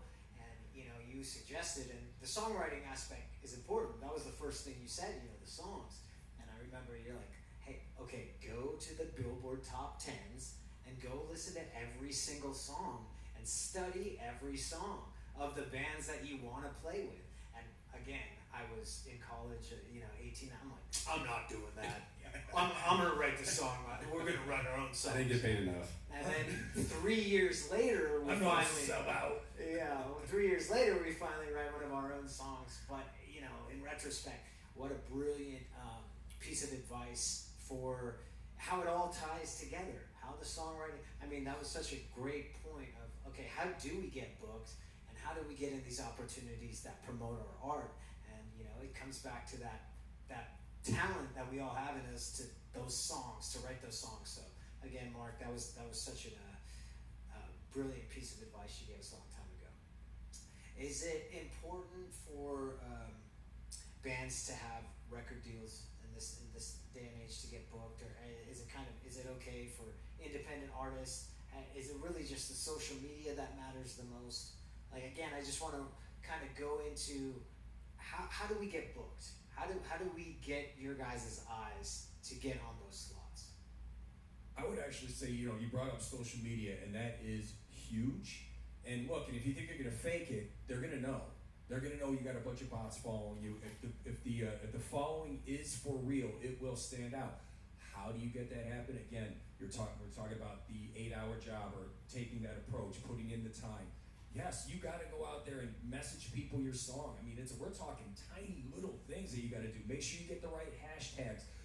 Actually look into hiring a social media professional that kind of knows how to start things from a grassroots level. And then that gets the attention of the labels. Then the labels are the ones that have the big money. They could hook you up with the big bands. They could take you out on tour. And then next thing you know, you're getting bumped on the radio, or maybe you're getting featured in a commercial, or part in a movie, or one of the influencers. I heard the previous panel brought up something great, where it's like you can make so much money just having an influencer, do some body face routine or whatever, and then they got your song playing in the background, and that gets millions of views. You're getting paid. Get money, yeah. So and noticed. Yeah, absolutely. So there's this interesting aspect, and if we can get to a conclusion, that would be amazing, with how important it is to the consistency and the frequency of playing live shows, because you wanna cut your teeth and you wanna have an amazing live show, but then you're inviting your friends out every couple weeks, and before you know it, it's like, look, guys, we came to see you 100 times this year. How do artists balance that, so that, what would you suggest we do to, yes, we need to play consistently, we need to have a high frequency of playing live and getting out there to get booked, but then our fan base and our friends and the tickets we need to sell, how do we balance all of that? Let me ask a question to the audience first before we go down that road. How many are brand new musicians here in bands? Let's show of hands. Right. Couple. How many are established musicians have been in town 10 plus years? All right, and how many of you guys are professional musicians? That's all you do is play out. All right, so for the new musicians, you need to learn how to play to your market. Find your young promoters, the guys like in this market, the guys who are doing Legion, look at Eagle, look at the all ages venues. Who are those underage promoters, doing the all ages shows, whether it's Vegas Underground, Black Path, Jew King. Find those promoters. They're going to cultivate you at the right level, giving you the opportunities you need to slowly learn the business, and they're only going to book you once a quarter at best. Because if you do overplay yourself, you're going to oversaturate your market. Your friends aren't going to come support you. But if you do it quarterly and you pick the right gigs, you'll have a bigger impact on your shows. You'll create a bigger demand, hopefully, and you'll start to see your numbers kind of go up as long as you can follow up with a lot of content online. Just utilizing all socials, interactions with your fans, show highlights, new videos, new music you're releasing. Stay relevant online so that way you capture their interest, but go to the right promoters, play the right shows, look for the right opportunities. If you're a new band, and I know a lot of you guys in the room may already know this, but you don't come to me or Mark and say, hey, we want to play Caesar's Palace, or we want to go to the Pearl and we want to play this big show, when you've only played 5 shows. Or you're not going to go to Gooch and say, hey, put me on the radio. Why? What do you have going? What's the story behind you? You guys got to create a story, create a buzz, both online and, in real time. Here's what we got going on. We got a new album. We got a new single. Time it. Strategically look at how you can relay or, parlay all this information into larger opportunities. An album release, new merch drop, new song. Oh, we're going to do all this. We're going to go to all the local media. We're going to go on try to get on the radio station. Maybe they'll tease the song, talk about it, give away some tickets, put all those efforts into one, campaign. Make a bigger splash. I guess that kind of ties into your question, but I mean, you have to look for the right opportunities, and you got to be cautious about, saturating your draw. So we actually have a young band, Les Palms. They're going to be playing in the lobby right after this panel before our business and music panel. Again, and it's great you're actually answering questions that I had. So let's use them as a case study. One of the gentlemen Sean lives in Phoenix, and Seth lives here in Las Vegas. What's some advice you could give to Les Palms? They just dropped a single. They got a new one coming out. New band, great songs, great music, but they're building. So what do they do? Are they playing shows in Phoenix? Are they building simultaneously in their own towns? Give them some managerial advice for this new band, up and coming band. I think it's best to focus on your city, your town, where you're from. Obviously, there's only so much time in the day. That's gonna be your main focus. When you're finally successful there, that's when you start branching out to other cities. And I think what we talked about earlier is piggybacking with other bands that are in your genre, that are doing well in these other cities, have the same work ethic that you do. Because you guys can get these bigger shows in your town, and so can they. They're gonna put you direct support, get you in front of their crowd, get you on national acts. It's such an effective way to create like a network of bands. And that's what we did with Otherwise back in the day. We had bands in California, we became best buddies with all of them. We'd come out here, we'd have the time of our lives playing these shows, but we also busted our asses to make sure that we had a crowd for that band that came to town, so they would return that favor when we were in San Diego or LA or whatever. And that creates a buzz. Yeah. And suddenly you're regional. Seth, you still live here? Okay, and so you guys are in the band together? So you guys have an advantage. You have history here in the market. You know a lot of people in town to get those gigs. So it's easier since you have dual markets, to gig trade out. And it's easier because you don't have to establish yourself here because we have history for a couple of years now. So, but if you leverage those relationships and you start trading with bands who are bigger than you, and you can show that you can bring equal equity to the table, now you're in two different markets doing the same thing. And then from there you slowly expand out. What are some marketing techniques that you've noticed from some of these young bands that are working in this day and age? Back in the day when we were coming up, it was flyers on the cars. We would blanket the Las Vegas Valley with 10,000 flyers everywhere, and it worked. And now flyers are. It still works. Okay, great. So flyers still work, everybody. All right. I think Sean has some flyers to put out too. So. Yeah. Nice. Yeah. Is there some more? What are some other techniques that you've seen? I mean, you brought up the flyers. It's the old school approach. Obviously inviting all of your friends and family, that helps too. Making sure that they share your stuff. But it really does just start with just trying to build up a good social media presence. I mean, that's the thing. It's like that. I understand that it oversaturated the market, but it just gave so many new artists like power to really take this into their own control. And you got to treat, and I always go back to the job. How many hours did it take for you guys to go out there and post all those goddamn flyers all over town? You know what I mean? Like a long time. Same thing when it comes to writing like something kind of funny or entertaining that you could use that involves your music. Maybe you go out there and you make a comedy bit, but it's got your song in the background, and then you got the date of your show coming up. There's just something that kind of grabs their attention. It's like there's a million ways that you can go out there and grab somebody's attention. I mean, it's right there. It's right there for the taking. Just go out there and do it. There's a ton of different ways to get noticed. I mean, a lot of the locals here. How many of you have heard of Hemlock? Anybody? They pioneered the street team out here. I mean, when I was coming up and I wanted to learn the biz, I was coming, fresh in college and wanted to learn how to do this. They were the model. They were doing street signs, hand painted. Hemlock playing this venue all up and down every freeway, and still do it. No, they still do it. However, I do that now for every damn festival, and I made a business out of doing that for everybody else's festivals, because I'm not just the promoter. I'm looking at ways that, hey, I can't always sell tickets for shows. You know, but a band that knows what market they need to hit, go flyer the show of the venue you want to play. Hit all the car windshields. Start there. Do your social media, but also create an email database. I mean, that way you have it. If the social media hypothetically goes away, you lost that database. You got to do whatever you can to keep in touch directly with your fans at any or every level.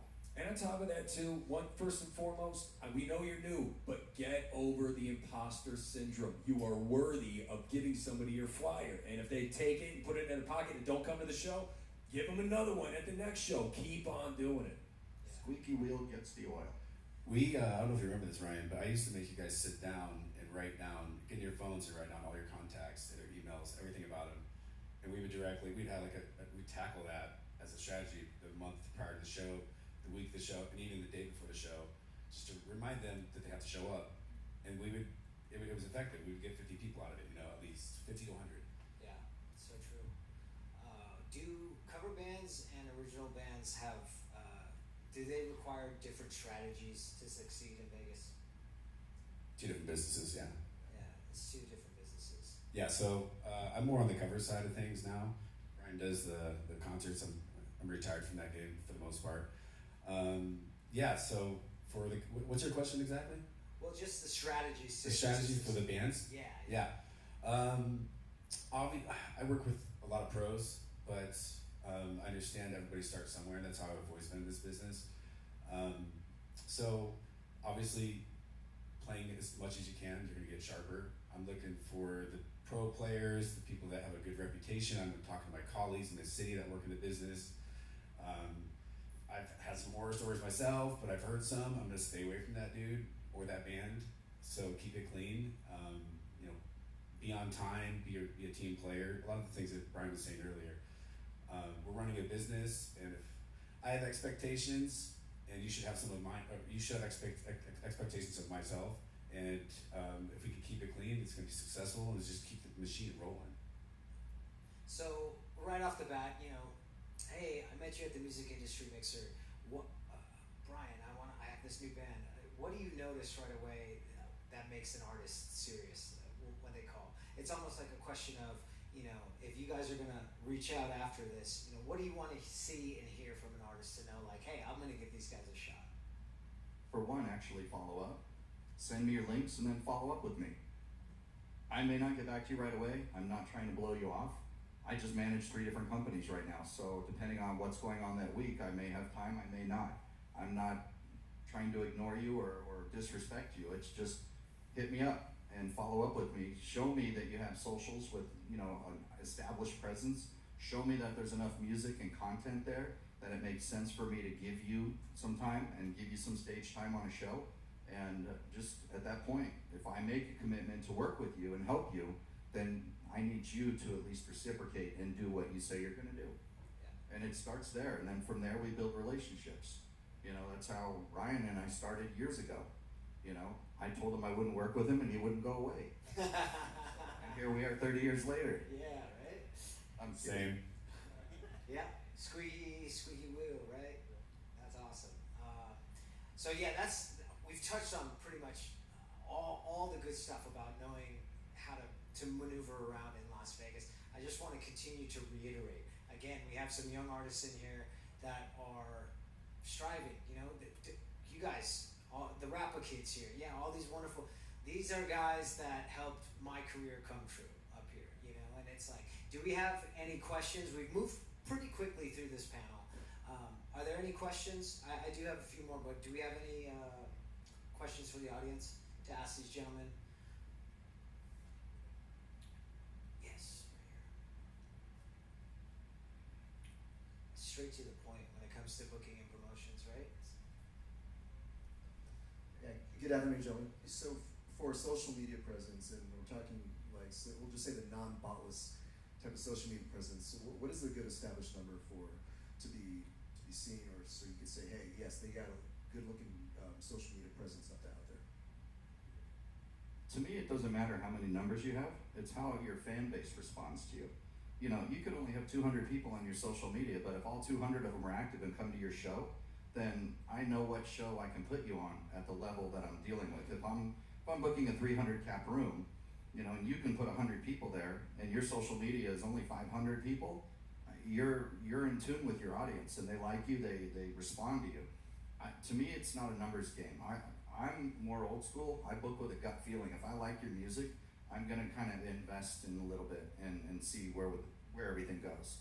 You know, and then as we grow up, and if we get to a 5,000 and 10,000 cap outdoor venue, you know, then I'll keep growing it with you. I mean, that's what I did with him, you know, and with Otherwise and many other bands, you know, because their show was ready. Their fans were engaging. Their socials are growing, and we're all growing at the same time. So it just really depends.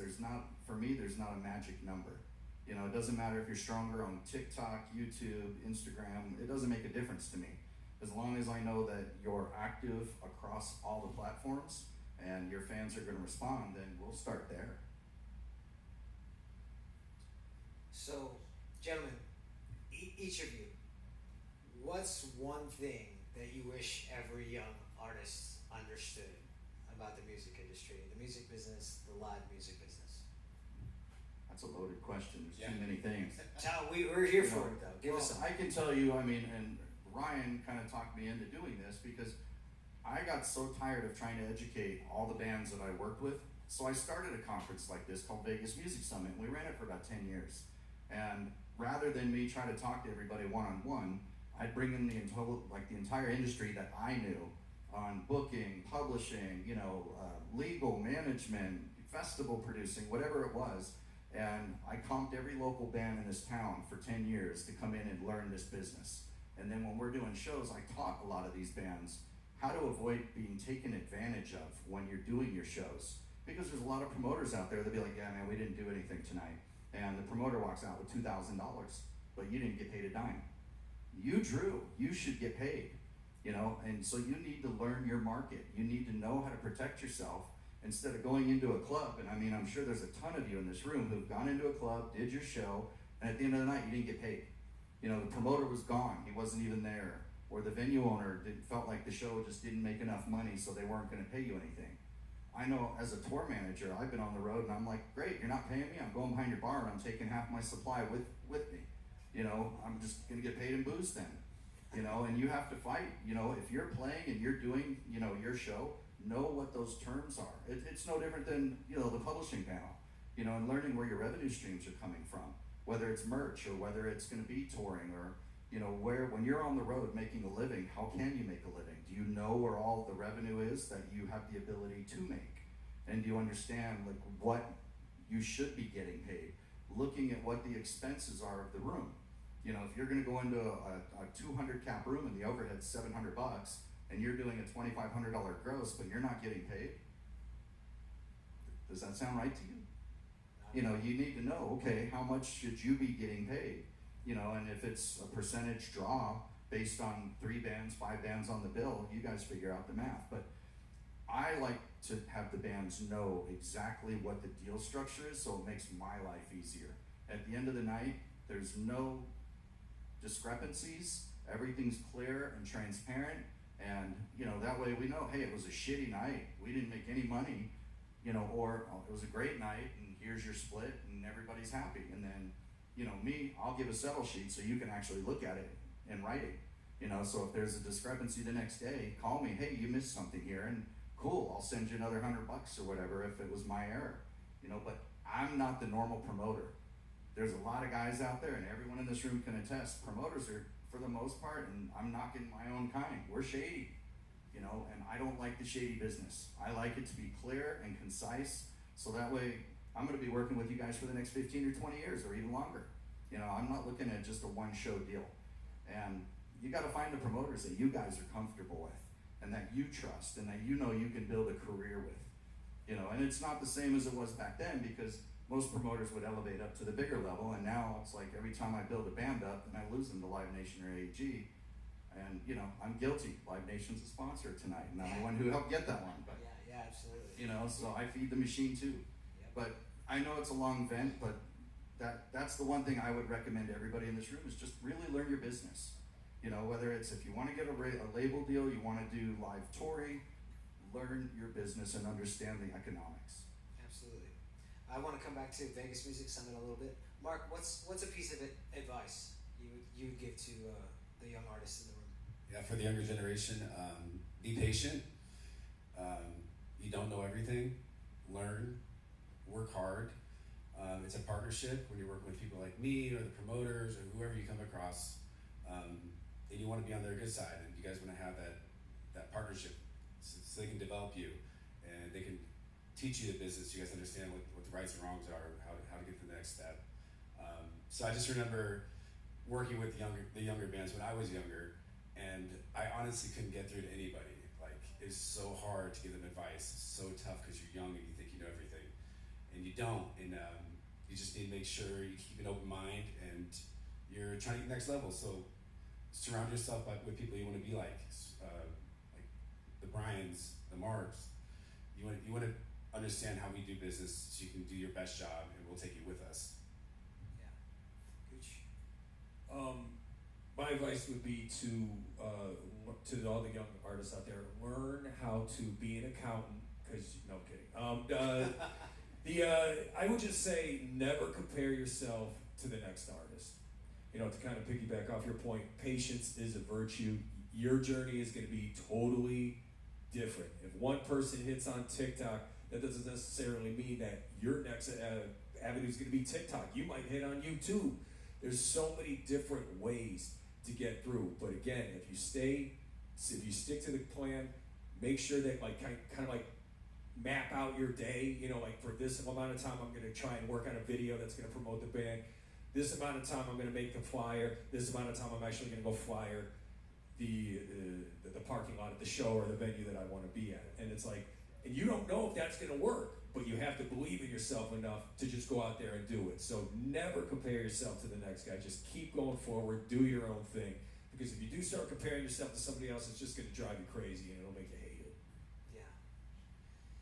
Man, there's a lot of nuggets in this conversation that I'm looking back and like, man, you know, Vegas Music Summit you put on years ago. For many years, it was a tremendous opportunity for young artists, and truly, this is what your summits is what inspired this music industry mixer. We met our long-standing music attorney at one of these summits. We asked questions, we raised our hand, we leaned into the opportunities. These guys are taking their time out of their days, their busy schedules to come share information with us. And it was a success story for us too. So thank you so much for that. And I know all three of you have been here in the Vegas Valley for a long time. We've seen the ups and downs of the local music scene being great. And when we say young artists, we're not talking about age, okay? We're just talking about artists that are young with their art, okay? You can be a 74-year-old Vietnam veteran with a smash hit song like Bobby Gibson, Heaven Shores, rocking and rolling and playing everywhere. Age is just truly a number, okay? It's about the songs, it's about the music, it's about the intention in your hearts to go and play and make live music something beautiful. So, you know, what made, looking back over the last 20 years, you've seen all the bands blow up. I mean, Otherwise was playing at, before I was even with the Killers, and before the other bands that have blown up. What makes the scene great? What do we do for these young artists? How do we contribute to rebuilding and building and adding to a great local Vegas music scene? What do we do? What should we do? I'll jump in. I mean, be friends with every band in the scene. You can't have a scene if you're not friends with them. You know, I mean, what I've seen in our market is it become very cliquish. You know, the rock bands stay with the rock bands. The indie bands stay with the indie bands. There's no crossover. You know, when we were coming up and we were developing a lot of these, rooms, I was kind of working in the all ages scene, kind of championing all the new bands and bringing them up from the 100 cap rooms to the 1,000 cap rooms. And all those bands, didn't matter if they were, metalcore, indie, acoustic, they were all friends. All the musicians supported each other, came out, they were at their shows. They were, hey, good job. They were posting on whatever socials, hey, this show was great last night, give a round of applause, everybody, or follow these guys, they're amazing.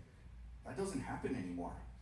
You know, everybody, it's all about themselves, and the scene here is just, it's not, in my opinion, what it was. And trust me, I'm booking 300 shows a year, you know, at different venues, so I'm still heavily involved, but it's so fragmented now that I'll tell you there's 10 bands I'm working with, and you guys haven't heard of any of them, and then you'll tell me 10 bands, I've never heard of them. So I think, you know, trying to figure out how to unify the scene and at least support your, you know, like-minded musicians at the level that you're at. I mean, that's what, in the corporate world, in the cover band, they all support each other. You know, everybody knows everybody, and I think that's where... They're subbing in and subbing out. Yeah, Last 100%. minute subs, and it's no big deal. Yeah. I mean, just simply taking a tiny video of your friend's band on stage and repost, oh, they're crushing it, dude. That speaks volumes, and the other band will go out of their way to help you out. Yeah. Go ahead. No, and I was going to say, and you know, for the aspiring, you know, bands that are trying to elevate, you know, go to those shows, become friends with those bands that you aspire to be. You know, if you become friends with them, show them that you're worthy, and then you can actually develop and foster that relationship. Next thing you know, you'll be on stage with them. You know, there's a lot of bands that over the years I had no relationship with, and I just went up and said, hi, I want to work with you. What's it going to take? And you just, in some cases, have to be that bold to say, hey, I'm confident in my music and my show, and I'm ready. Give me a shot. Yeah, I love that. You know, it was an interesting thing when we came up in the scene. There was a lot of battle of the bands. You know, when we won a lot and we lost a lot. You know, and that was there's an interesting balance with that, because it comes with, you need a lot of ego to have that confidence. But I guess I want to say that there's a way to have ego and still be generous and still be kind and unify the opportunities. You know, so if there's anything we could take from these gentlemen taking their time out to share their experiences and about booking and promotions, is that how to unify the scene in this day and age is to have that confidence and that overwhelming ego, but make sure it's healthy, and make sure that, look, we're all playing music, you know, and there's a life by music that we can all live. And I think that's the most important thing, you know, because you will get seen by the guys who matter when you're unifying, you're coming, you're reposting. I mean, I'm thinking about the 18-year-old, 19-year-old me. Like, man, if only we wouldn't have just had that aggressive ego, like we've got to win, and we would have maybe opened our hearts up a little bit more to say, you know what, that other band, that song is really good. You know, like, I do like that song. But instead of, no, we don't want to mess with those guys because secretly they're really good, you know? So there's just an interesting aspect of, in this day and age, it's important for us to remember that. We should be kind and generous to all the musicians, but also have that ego to kick some ass too, you know, because I think that you guys will notice that more so, right? It's awesome. Yeah. It's just all about that balance. It really is a balance. It's either you want to go kick some ass and you want to be the best, but at the same time, it's like, you know, this is a village, and you guys got to grow together. Yeah, so true. Any other questions? Take advantage. We got one back here. I love it. Come on, Rappa. Yeah. Y'all are young. I want to hear one question out of you guys. All right. One, two. Okay. Go ahead. Yeah, I remember he was saying that before bands used to compliment each other and stuff like that, and now that it's like more fragmented, like what do you believe was the leading cause as to the trend in that shift? Man, that's a hard one to answer. It's you know, a lot of the bands that I worked with, they all developed and they blew up. You know, there was a big contingency of like bands that I was working with, and every one of them made it to a national touring level, and some an international level. And you know, it's just jealousy gets in the way at some point, or you know, there's newer bands coming up and they know better, so they don't want any part of that. I don't know. I don't know what the true answer is there, but perception runs wild. That's all I can say. And everybody, you know, they'll tell you this, and this, and it's really, I wish I had something better, more definitive to say. But that's true, though. You're 100% right. It's jealousy. It's insecurity. It's this fear of, basically, you know, you're gonna show off this band to your friends, and they're gonna take it like it's your girlfriend or something like that. It's like they're gonna pick this band over you. That's not going to happen. You can still like two separate bands at the same time and still be generous enough to share somebody else's music. Because again, the favor will come back to you, and you're never going to know how it's going to happen, but it will happen if you really are generous at heart. Yeah, I love that. So, any other questions? Take advantage of this moment with these gentlemen up here. There we go. One of our kiddos from the Rock Academy of Performing Arts. That's what I'm talking about. Hi guys. My question to all four of you guys is, what's a day in the life look like for all you guys? Nice. All right. You anyone want to start? Yeah, sure, I'll start. I cold plunge, and then I run 6 miles. Then I climb Mount Charleston Peak. Not bad. I get a massage, That's and it? then I make sure that I head to the closest day club, and you know, That rock and jacket roll, right? says it all. Honestly, there. No, well, Life by Music takes a lot of effort, so we're working on Life by Music a lot. But I guess I want to specifically tell you one thing that happens in my day consistently is devotion to my craft as a guitar player. And when I fall off that, because it does, I'm not going to say, I wish I could say, hey, it's kind of like working out. You know, like sometimes I'm fat, sometimes I'm swole. You know, it's like, it's really important to have that discipline, the devotion to my craft. That's every single day playing guitar. So drums, right? Yeah. You better be playing drums every day, okay? So a day in my life is guitar or being mad at myself that I didn't play guitar. For me, it's phone calls and emails and sitting on the computer doing deal sheets and trying to get all of my calendars organized, get all my marketing out, you know, doing ticket counts, you know, trying to boost my ticket sales for all of my shows. So there's nothing sexy about what I do. You know, I'm just sitting behind a computer and that's it, you know. And you're running around all the time making these shows happen. I'm running around when I'm walking the dog and, you know, going up the mountain and and I say that because we used to go hiking all the time. But no, really, it's just if I have a show, I mean, if I'm loading in a show, I got to be up there at 6 a.m. and I don't leave till 2 a.m. You know, so I'm the first in and last out. And you know, the club shows are much easier because everything's here, it's built. You know, I just show up at load-in and make sure everyone's good, then I come back before doors. But it's different because we're all in different industries, so it's not going to be the same, you know, day in and day out. I mean, from a promoter standpoint, yeah, if I'm not working the phones and calling agents, then, you know, I'm not the squeaky wheel getting the oil.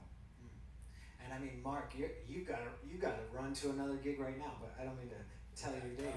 I'm an entrepreneur, so I'm my own boss, but my craft is this business, this music business, and when you are your own boss and you're responsible for your own success, you have to be willing to sacrifice and put the hours in. I basically wake up when the phone rings first at 8 in the morning, and I'm doing meetings at 3 a.m. sometimes if I'm not out on the streets doing meetings. So it's just a lot of fires. 24/7. There's so much opportunity if you stick with what you're doing. You work hard, and I guess I'm a success story with that method. Yeah. So I do morning radio, and so I wake up at 5 in the morning. I kick all the supermodels out of my bed. Get out of here! Get out! And then when I get to the studio, I do make a little checklist for myself of everything that I got to get done, and I just make sure that I just follow that list. I mean, it's like both you guys have a strict regimen that you stick to, and it's like.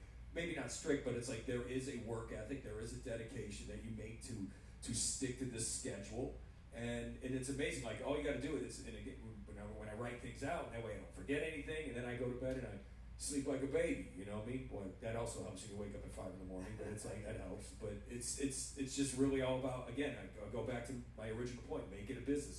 This is a real job. I know it's fun. I know they don't drug test, but this is a real job. And you have to treat it like a real job. Emails, that is a huge part of rock and roll. It's answering them, being on top of everybody. There's these little things that all the best bands they were doing at one point, and there's a reason why they're the best bands. Yeah. It is a full-time job believing in yourself. So everybody out here, make it happen. Again, I want to give it up for Brian Saliba, Mark Hornsby, Brandon Guchon for being on this booking and promotions panel. It's such an honor to have you guys, truly. You guys are some of my closest friends. I love you guys. Thank you for supporting Life by Music and our 10-year anniversary. Are there any last questions? We're going to wrap up. We have one more panel, Business of Music, some tremendous panelists. Go ahead, buddy. Hi.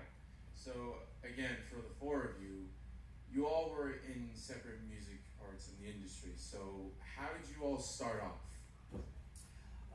My brother Adrian told me that once I went through puberty, I could join his band when I was 13 years old. So as you can tell by his beard, that happened at age 6. So no, I watched my brother and his band, and I wanted to be in it. So as soon as I could be, I was playing rock and roll with him. So I had no intention of ever doing this for a living. And I was the guy in high school and college doing the keg parties, and I just got bored with doing those kind of parties, so I started adding bands. Next thing I know, I was booking bands on campus at UNLV, and then we created a couple festivals, and my first real show I did Carrot Top at Artemis Ham Hall, and I went out and I had I was lucky enough to be the one to introduce him that night. So when the curtain opened and I did the introduction, I was like, holy shit, there's 1,000 people here. And I was like, I want to do this for a living, and I'm like, it seemed easy to me. It came naturally. And so I took that and then I created my first kind of college festival. And that first one out of the gate, I think I did 5,000 people. And then I was like, okay, I got to learn how to do this because I had no idea. Rebelpalooza. Yeah. And so then I just went to the local venue in this town. For those who remember the Huntridge, show of hands. Oh yeah. I just started pushing road cases. I wanted to learn. And literally I walked in and said, okay, what can I push? What can I do? How can I learn this business? I learned it from the ground up, doing stagehand work. And then all of a sudden I was doing sound on Fremont Street Experience, mixing these bands. Then I started elevating up, started doing booking. And it just kept going. And then I created a few events 20-something years ago that had some shelf life out here. For some of the older folks in the room, Extreme Thing, Reggae in the Desert. I started Punk Rock Bowling. I did a bunch of Vans Warped Tours. And I had a bunch of other events that we were doing. And next thing I know, I have a career 25 years later that, we're still doing Reggae in the Desert. We still do jazz concerts, food festivals, and a lot of other various events, corporate events, cover band events.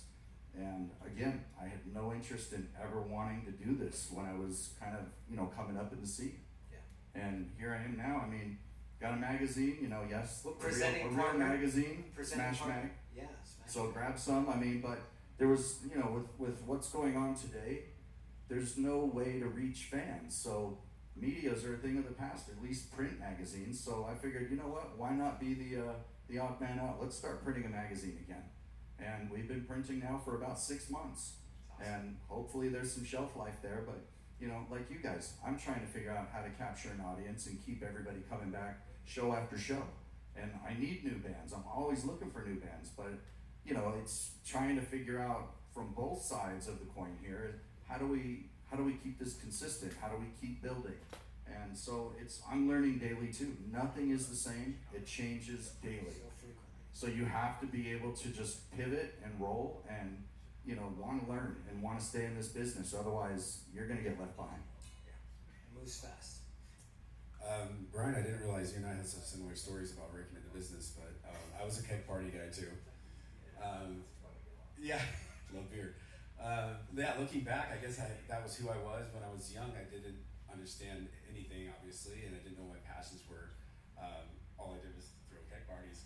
But I ended up getting a bartending gig at a rock bar from back in the day called the Cheyenne Saloon, and it's full of musicians every night, and I'd never really met musicians before, and it turns out they're my type of people.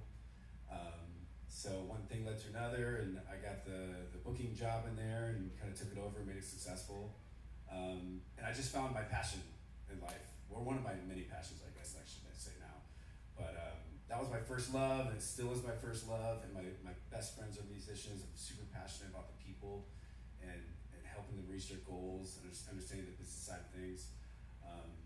Yeah, it was an accident, and I'm so happy I'm here, that I found it. I do something I love every day, and that's why I'm able to wake up, you know, when the phone rings at 8 a.m. for a meeting, and be up at 4 a.m. to take the call, because it's something I love, and I hope that's something that you guys find in this business. Yeah. For me, I learned that I didn't like customers, like at a very early age, you know? So it was, right, so I got a job where if they called me up and they had a problem with me, I could go, F your mother, and hang up, and there would be nothing that would happen to me. And, but how I got into the game was just starting from the ground level. I was working at Home Depot, I was working in the stock room when I was 19 years old, and there was a woman on Comp 92.3, the station that I'm on. She was working 7 to midnight.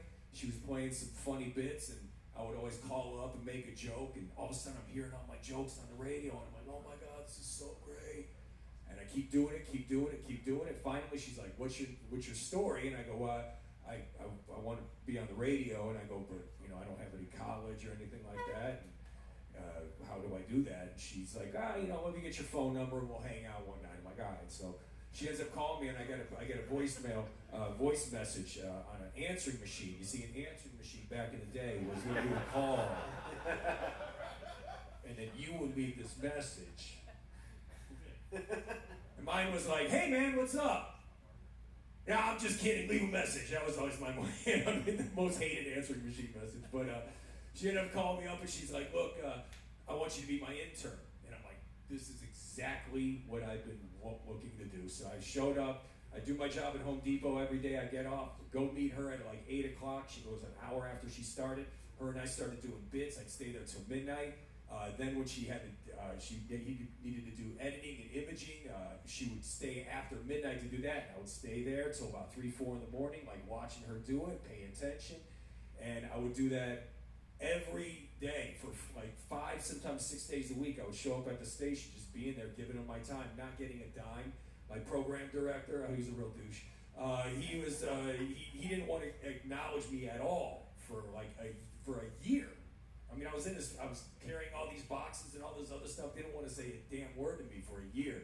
Finally, out of nowhere, he hits me up. Hey, there's a guy, our overnight guy can't make it. Can you swing on in? And I'm like, yes. I remember I was out with my friends, and I dropped everything. I'm gone, guys. See ya. Went down there, did midnight to 5 a.m. for the very first time.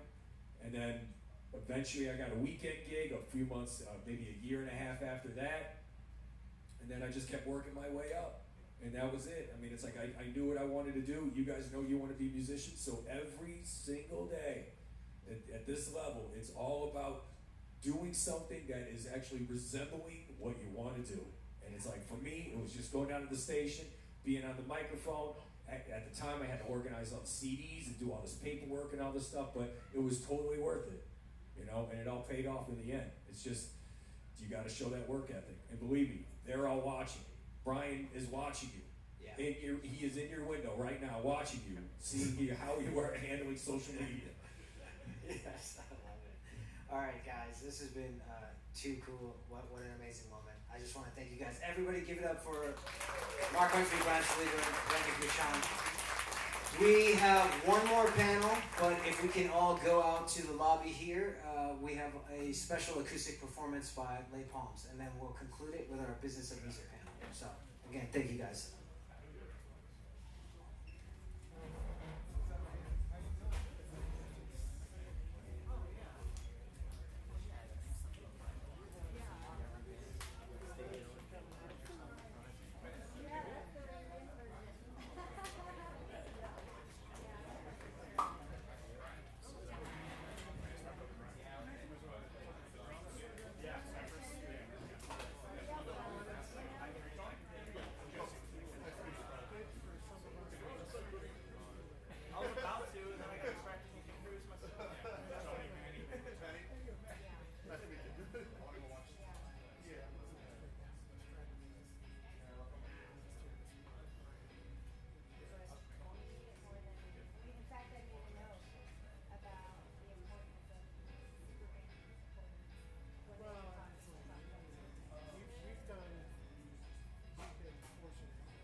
everybody?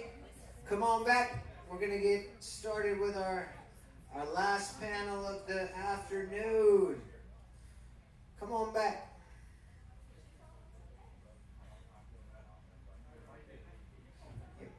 Yo.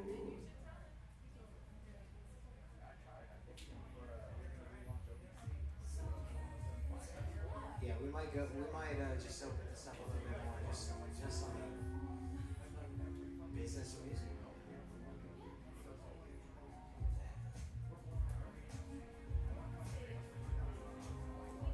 It was good. Yeah. Jessie Monville, who's going to be on this panel again, she was on the first one.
Check, check, check. All right, everybody, come on back in. Save the best for last, baby. All right, all right. We'll start in 1 minute.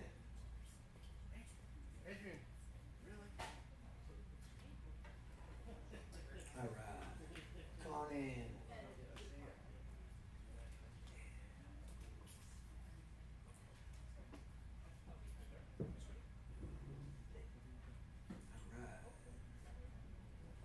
right, everybody. Thank you again for being at the first ever Life by Music Music Industry Mixer. It's been a wonderful afternoon, a lot of information, publishing and royalties, booking and promotions. And this mixer is, this panel is called Record Labels and Independent Distribution, but really it's more of just the business of music. We have tremendous panelists sitting up here. Again, we recognize Jesse from our publishing and royalties. You're a plethora of wealth and knowledge when it comes to the music industry. I'd like to introduce Joe Connor, who is a musician, entrepreneur, music exec, entertainment industry professional. Your career spans touring, artist management, A&R, production, film, television, and you know how to play a drum kit or two, I've seen before. He's also in some really great bands. We'll be playing tomorrow night for our evening concert celebration.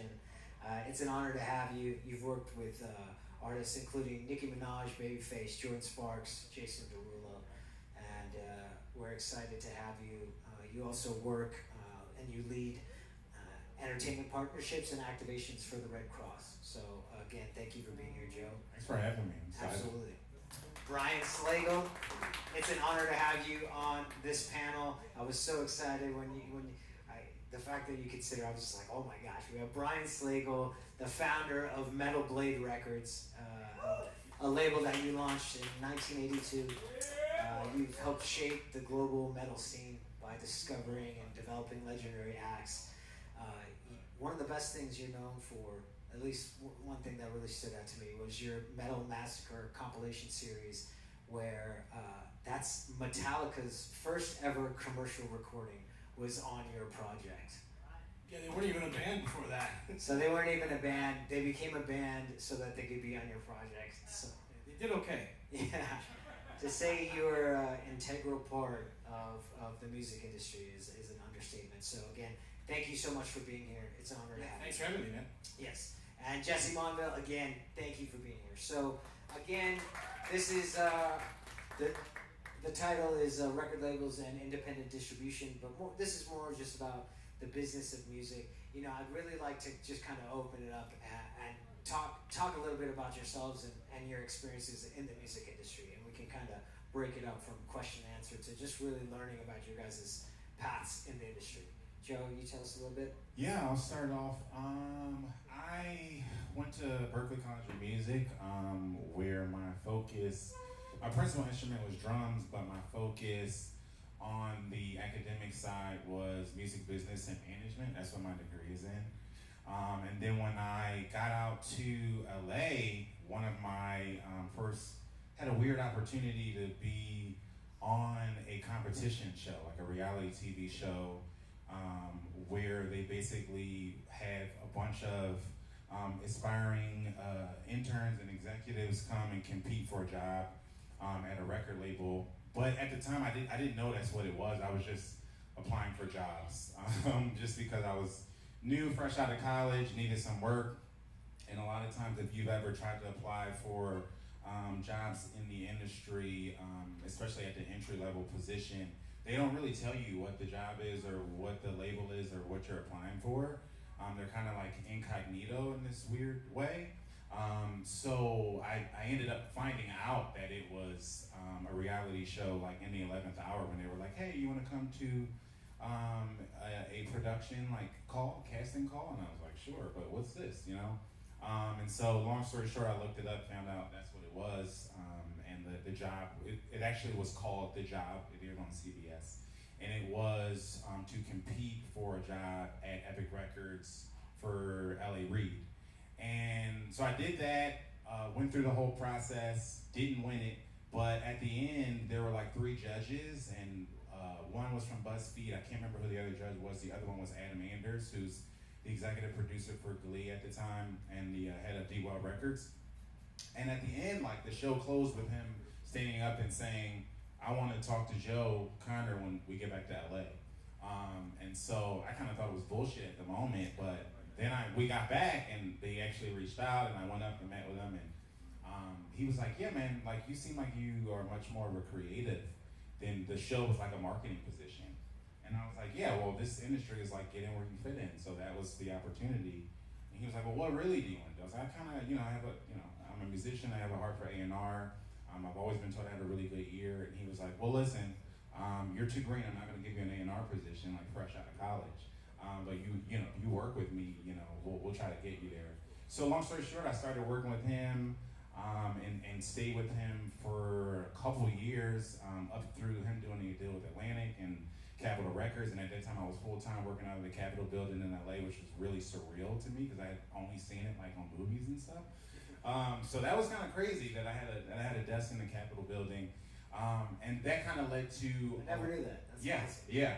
So that kind of led to a lot of the other opportunities that I had within the record industry, as well as his stint in film and TV, which he took me on that ride as well. So. Wow, that's awesome.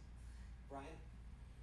Yeah, so like you mentioned, I put out this Compilation album in 1982, a couple of years ago, that featured Metallica for the first time. Never Rat was on there for the first time ever, and a bunch of metal bands. And I was just living in LA, working at a record store. I was helping the local, I had a fanzine, I was helping the local radio station, program their metal show, just a whole bunch of things. And this label thing just sort of happened. I didn't intend to start anything, but just kind of fell into it and started working it. And first 3 years was all by myself in my mom's in a room behind my mom's house that had no air conditioning in Woodland Hills, California, where it's 106 in the summer. So you can relate to that out here in Vegas.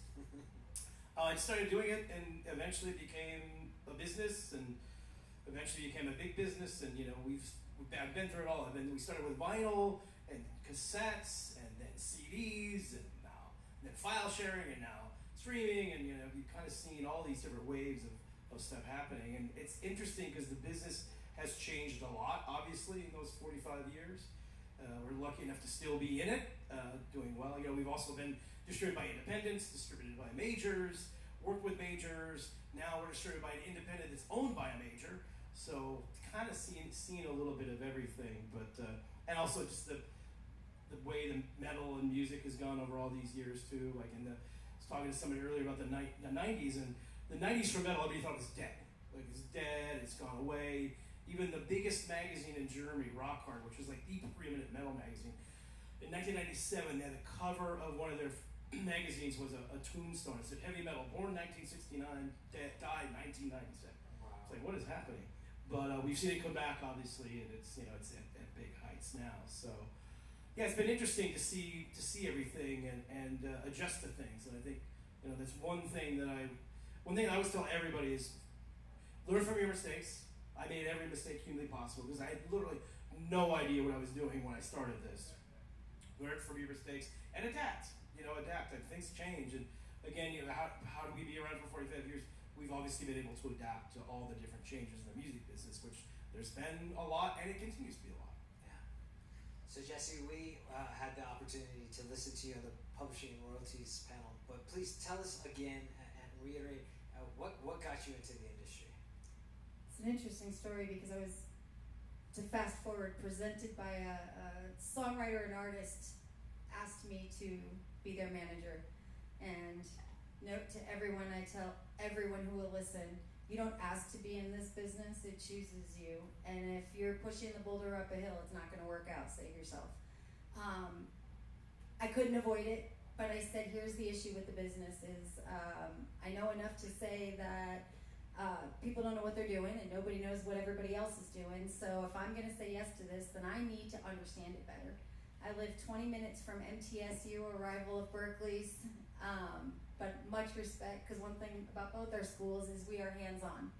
They have us working. And so I took that opportunity to hustle, and I reached out to every professor that was working for Pink, Prince, Katy Perry, you name it, the Ramones, with that kind of background. I researched everybody, Bruce Springsteen, and made them give me outside work, outside the classroom, volunteer. So I double majored in audio production and music business. My joy comes from working on the live side. My heart misses it every day. But I saw quickly as I was pushed into legal classes for copyright law and contracts that there seemed to be a superpower there, and that's where I knew there was not enough people to help everybody. So I went with where the need was, and had a great mentor, famous entertainment attorney Deborah Wagner, who is an artist advocate. So if anyone needs a monster, she's not afraid of anybody. Nice. And I try to model after her. She stays loyal. So long story short, this pandemic happened. So now I'm managing and I'm doing all these things. And now I've done every single job, even if it's poorly, except for upbringing, because I'm not dumb, including getting my OSHA 30. I was on a mission, and I can say I did every job. But pandemic happens, and we all lost our money. And I had an artist call and say, we've been talking, and we trust you. We don't trust our attorneys, and you do everything anyway. Will you go to law school? Well, now I'm in my 40s. I already went to school old anyway, and I'm tired. I've been hustling for a minute, catching up with the young bucks. And then pandemic, and I went, okay. Went to Deborah, and I said, this phone call came. What do you think? She said, how fast can you be in California? I said, that's your answer. And I literally did Eat, Pray, Love, sold everything I owned, left everything else behind, packed my car, drove out here, and got a law degree, went back for my JD, dropped out because I don't need to finish it. I've got my own help with a lawyer that I'm partnered with, and we try to better people in all ways, being the best artist advocates we can, who I met doing pro bono work for military veterans. So he's my best friend in that way, that we help veterans and we help artists, and I just feel like I'm living the dream, but I wish we weren't needed. By the way, if anybody needs a tour manager, I'm trying to work from the road this year so I don't get burned out. All right, good to know, good to know. So this can go across Joe, Brian, and Jess too, if you have something to say about it. So working across touring, management, A&R, sing, staffing, musician, major productions, what do you think young artists misunderstand most about how the music industry actually works? I would say that actual talent isn't enough. I would couple that with saying that, like, it's not just about who you know, but who knows you. And I think one of the big things that I loved my stint at Berkeley, speaking of Berkeley, but I think that one of the things where they kind of failed us was not driving home enough the fact that it doesn't matter how good you are, if no one knows you, it's for naught. And so you do have to get out here and you have to shake the hands and kiss the babies and play the game, and you have to introduce yourself. And unfortunately now there's a lot of really talented artists who are not focused on the business side of it. They sound great, their records are great, they look great, but nobody knows them. They're not really investing in themselves. You gotta invest in yourself. You can't just like take your music and post it on Instagram and hope it goes viral, right? Like, what are you doing for marketing, right? Do you have a marketing plan? Do you have a marketing budget? Because this is a really saturated, especially today with social media, like it's oversaturated, like beyond, in other words, I mean, I can't even emphasize how oversaturated it is. Everybody's an artist, everybody's, has their own platform. So the thing that I've seen separate artists that are trying to break is like the artists that are really like investing into themselves, that have a business plan, that have a mind for the business, and that actually work their way through the system by getting into certain spaces, knowing who the gatekeepers are, and making sure the gatekeepers know who they are. Yeah, it's a business. And unfortunately, 95% of the bands or artists come into this because they're musicians and they love playing music, and this is why they do it. And they don't realize it's a business. So what I tell anybody is, so let's say you're a band, let's say there's 5 guys in a band. I don't care who it is, one guy should know business. Read books, go to a class, go online, do something to learn business. Because what also most bands realize is that we, labels, managers, agents, lawyers, we work for you. You don't work for us. A lot of people think that the band's working for us. No, we work for you. And you need to make your own decisions. You don't listen to what everybody else tells you. I mean, a lot of people are gonna tell you stuff, a lot of people are gonna tell you bullshit. You're gonna get ripped off, happens all the time. There's a lot of really great people in this business, but there are a lot of people who really aren't. But no matter what, and every single band, whether it's Metallica, Led Zeppelin, the Rolling Stones, whoever it is, one guy in that band that does all the business. And they do all the band business, they make the decisions, they make them with the managers and the labels and the agents and everybody else, but they make the decisions and they work with everybody else around them. And the other thing that's really important is, if you want to be successful, how do you get successful? Well, there's a lot of things, but you need to be surrounded by a team. Metallica is where Metallica is because their manager's amazing, like everybody they work with are phenomenal high-end people. It's like you have a car, right? There's 4 wheels on a car. If all 4 of those wheels are going the same direction, that car's going to go fast. If one of them's not working or falling off, you're not going to go anywhere. So that means everybody that you work with, your managers, your agents, your lawyers, everybody has to be on the same page. And they have to be on the same page that you're on. And if all of that works together, and it's not an easy thing to do, but if all of that things work together, that car's going to go really fast, so you're going to be successful. But unfortunately, as much as we're all here because of the love of the music, and the music is the most important thing, you do have to realize it's a business, and you have to stand up for yourself and learn enough about it to make sure that you don't get ripped off. Because most of the bands I know that get ripped off or get involved with the wrong people just don't have a clue about anything. And you just can't do that, sadly. Really, the only thing I have to add to that is adding to what they said is, first of all, you don't need to it sounds like it, and we kind of wish you had the time and the energy and desire to actually learn what's in our brains, but you don't need to. What you need, what's more powerful, is you need I'm old, Rolodex. You need a list of names to call when you have a question. You don't have to have the answer, you just need to know who has the answer. So build your army of people that do know the things so that you can be busy being the artist, that we can't be you.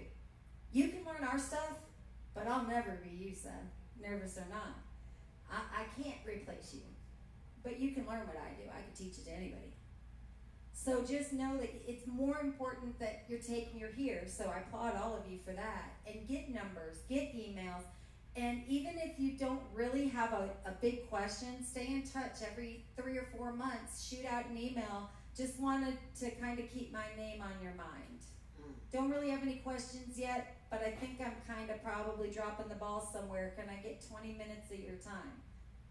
I guarantee you anybody that's in any part of Ryan's thing will say yes. And any good person will. And I hate to say good and bad, but it's the truth. So also with what they said, I would say, remember that it isn't necessarily the number. Nothing matters if you're not bleeding passion. Art is passion. It is scientifically proven that it makes people feel things, the frequencies. We all know this stuff. So if you are responding to people like us that say, hey, I need an EPK from you, or I need this from you, if your ego is making you blow off the business stuff we're asking for, you're telling us a middle finger, number one, and number two, you're telling us you don't believe in yourself enough to put that time in to do it, so why would you ask us for 100% of our energy? So it doesn't mean you have to like it, but we need you to do certain things sometimes, and we can explain why, but don't be dismissive. Work as a team, and find those right people that are willing to be a team with you and understand sometimes it sucks, but we'll get through it. And once you get your momentum, you won't have to do as many sucky things. You can just go have some fun. So let's go into a little bit about marketing yourself as an artist. What makes a artist memorable in a saturated, crowded market? I would say being unique. There's already a Michael Jackson. There's already, Prince already was here. Beyonce exists already. Like, I would say, whatever you see everybody else doing, do the complete opposite of that. Like, because when you send, especially when I was, doing reviews and constantly listening to music from submissions, and I was on Blaze Track and things like that where you can submit to A&Rs. The minute I heard something that sounded like something was already out, I'd skip it. Yeah. Because especially if you're sending it to somebody like me at the time, who was a really hungry A&R who's trying to pay his rent in LA, I'm trying to come with the new hotness. I want something that they've never heard before. When I send it to Adam or somebody else, I want them to stop what they're doing in their tracks, and I know they're not going to do that if they've already heard this before.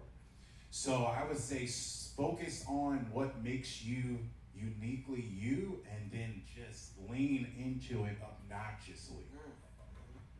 Yeah, he's 100% right. You have to be different. You have to be unique. In my world, in the metal world, we listen to stuff all the time. They're like half of the band sounds like somebody else, and that's immediately like no. We want something like you said, fresh and different. And what I tell bands too is that every successful band I know, they make music for themselves. They don't make music for anybody else. They make it for themselves. And luckily, if they make it for themselves and it's good, people like it. But you have to do that because you're listening to any outside sources, whether it's your people you work with or your spouses or your family, and they're in your head, oh, you should sound like this, or oh no, you should sound like this. Don't listen to any of that. Take your influences. Don't sound like them. Take your influences, enjoy them, create a sound that you and your other bandmates or artists like, and go after that. And don't listen to anybody, and go after it, like you said, fully. Just go full at it. Make sure it's different, and you love it. And if you guys love it, more than likely other people will love it. And kind of echoing both of those too, I would say learning two things. One is how to have, you mentioned this earlier, I made a note, that's why I brought my phone. Learning the balance between the perfect mixture of confidence with humility and likability. You cannot work in the big leagues if any of those are missing. Because I would promise you one thing, when you get into the real rooms with these opportunities, there's multiple people they're talking to. And that decision, whether you're being asked to be a session player, a fill-in on a tour, opener, doesn't matter. Whatever it is, the decision is going to come down to, do they like you and can they hang out with you? If you're a pain in the butt, if you seem like you're going to be grouchy and negative, they don't care if you are Chris Cornell himself. They're going to go with the person who's average, because they have to deal with you every day. So just remember that, and remember along those lines, when you're asking for input, you are unique when you're born. Your art is unique when you start making it. So don't veer from that, and be careful who you're asking for advice from. Hey man, can you check out this song I listened to? First of all, stop sending your files around like so willy-nilly. Come on, don't. And I tell some people, limit it to 5. You get 5 names that you get to ask what they think of your music. Funny how quick you're going to question who you're sending that to. And don't necessarily change your music based off what everybody's saying. Take what they said, thank them for it, and evaluate whether, is it going to change your voice and make you sound more like what they would want to sound like? Maybe that works for them. But is it still you? Don't apply it just because they gave it. I want to emphasize something she said, because I feel like it's not talked about enough, and that's you have to be liked in this business. I was just going to say the same thing. Yeah, you have to be liked. A lot of what she said was a fact and not an opinion. I've personally done it myself, especially being MD on certain projects. When I go to staff a band, I've personally stepped over musicians that I thought were more talented than other ones because they were a dick, and I didn't want to deal with them, and I didn't want to be on the road with them, and I didn't want to be in a hotel with them, or at a bar with them, or in a bathroom with them. I didn't want to be anywhere near them. So I would pick somebody who I thought could handle the gig for sure, but somebody who would keep the energy and the vibe, especially, and these guys know, if you're out on the road, you're isolated and in a silo with these 4 or 5 guys for how you cannot, it doesn't work if you're with somebody who's not likable, who can't get along to get along, who can't power through a tired day, a day that sucks. The tire blew out when we were in Philly and we had to figure this shit out, and you have to be with somebody who you can trust emotionally and mentally will be there, but also professionally. And it's so important, whether you're an artist or an aspiring musician, to make sure you do not burn bridges and that you are liked. Otherwise, you won't work. Everybody's 100%. tired. Everybody's back hurts. Everybody needs more sleep. Everybody was at the gig. But is everybody smiling and making each other get through it a little bit better? Don't be that guy. Don't be the smelly one either. That'll get you really booted real quick. Tell me I'm wrong. But You're right. but be likable and don't complain to anyone. Like keep that private. Even when you think you're in safe quarters, like these guys as brothers, keep it when they're alone talking as brothers, not when the other band members are around, because it can be a cancer. Don't open that door. You vent to each other in private. Don't do it openly around people. Yeah, that's how bands break up. And I mean, I've personally not sign bands that I knew were really, really good because they were really, really bad people. And it's just not worth it. I learned early on, like working with people who are drug addicts or any sort of real problems, it's not worth the headache. I don't care how many records you can sell, it's not worth it. And I'm friends with basically every artist on the label. They're all really good friends of mine. They get all along together with their other people. And that's maybe one of the most important things for longevity is, be likable, like the people in your band, and then you can have a nice long career. Just don't be a jerk. Yes. So let's skip around a little. There's so many great questions. What matters more, great songs or great marketing? Say it again. And maybe it's not a question, more of a problem. I think. What matters more, great songs or What's great the marketing? I think music is the number one most important thing. If the music isn't there, nothing else really matters. But that's the thing, is you have to have great music and great marketing and promotion. So they go hand in hand. So what's more important? Both, I guess. But I think for me, the music is number one. Like if the music, if we could find a way to market the music if it's good. If it's not so good, I mean, we've had this problem many, many times over the years where you have this great band, you love it, and they deliver a record that's just not great. It's like, oh man, and we're not going to tell them, hey, you got to re-record the whole thing. It's like their music, it's their art. They should do whatever they want with it. But you kind of know, it's like, it's just not right. And you do the best you can, but invariably it doesn't go well. You can have the best marketing campaign in the world. If the music isn't really great, it's not going to work. I'm going to say some things that don't sound great in a room full of creatives. And I'm just, fuck it. So part of the thing that has allowed me to be in rooms with so many great people like yourselves is that I'm able to take one hat off and put another hat on, right? So the musician in me says, to your question, it's the music, right? We want to, lose sleep over the BPM and get that right.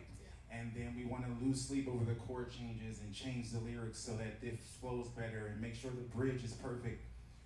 But the business part of me has had like some rude awakenings being in rooms where the music was great, but the powers that be didn't care. And it was about the marketing, and it was about the ROI on this artist and what their social media following looks like and what their streamings look like. So I think when you hear answers like that, it's because he's a good person.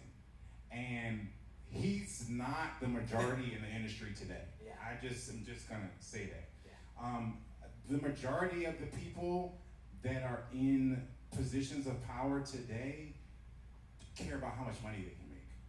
So you should make sure your music doesn't sound like shit as a creative and as somebody who's passionate about their craft. But to me, if I had to speak for, and I don't want to name names, but there's artists out here who you only know their name, not because they're good, but because somebody put enough money behind them to market them, and they're getting the visibility over artists that are 10, 20, 50 times better than them. And to your point, 2 point, you still care. Right. It is, I'm going to warn you guys now, just like we have to come to your level as artists and understand you really want nothing to do with what we do, know that most of the people in the business actually hate music. And I'm sorry to tell you that, but it's true. So know that they're never going to care like you do unless you get lucky and find unicorns. And probably if they're here, they're probably a unicorn. We still care, and we need your help to continue caring, so please keep writing. But, and that's why passion gets so important. Give us your passion, because we're going up against them too. We're going against all those business people that, they only see you as a commodity. And we're screaming, but the music, their passion, help us. So you got to feed that monster for us too. We need each other. But to what you were saying, it's not about the quality or good or bad, because we all know Macarena. We all know the Corn song. In today's day and age, it's what's your goal? It's only successful, to your point. I had a hard time with that question because the answer, again, is it depends. Because what is your goal? Do you want popularity? Are we chasing a popularity? It's fine. Your goal is never wrong if it's your goal. Know what it is. Do you want fame? Do you need your name in lights? I had a pop artist. She could care less if she ever made a dollar and she meant it. She wanted her name. She wanted the Gaga, I call it Lady Gaga to meet dress. Cool, we'll do that. Know what you want out of it. Do you want a long career? You could care less if anyone ever knows your name. Smartest move you'll ever make. If that's in your heart, then do that. So the answer really to be, you have to know what you're in it for. Live, songwriting. Are you trying to build a catalog? Where's your superpower, and build your path around that? Because in these panels and in life, we're so busy answering these questions, we don't stop and think, well, it only works if. So you have to know where you're coming from and what your goal is. Interesting. That just brings up one word for me, and it's authentic. Being authentic, my brother Adrian and I, with our band Otherwise, however we look at it now, the rest of the record labels and the deals that we signed, there was always a challenge with the labels figuring out how to market us, and also that when we wanted to be marketed the way that we fit our authentic selves, they had problems with it. That's when their opinions. We don't know what to do with it. Yeah. So how do artists balance authenticity while also building a marketable brand? I think it's imperative to understand that like you cannot sell something that is not true and authentic to you, right? So if you don't believe in what you're trying to sell me, I'm immediately going to know that it's bullshit, and it's going to be hard for me to buy into it. So you definitely need to know that the marketing and the marketability of it is important, but it's all for naught if it's not true to you. Yeah, and we're up here kind of giving you a lot of the realities of the music business, and it is a business, it is a difficult business, and the success rate is very, very low here.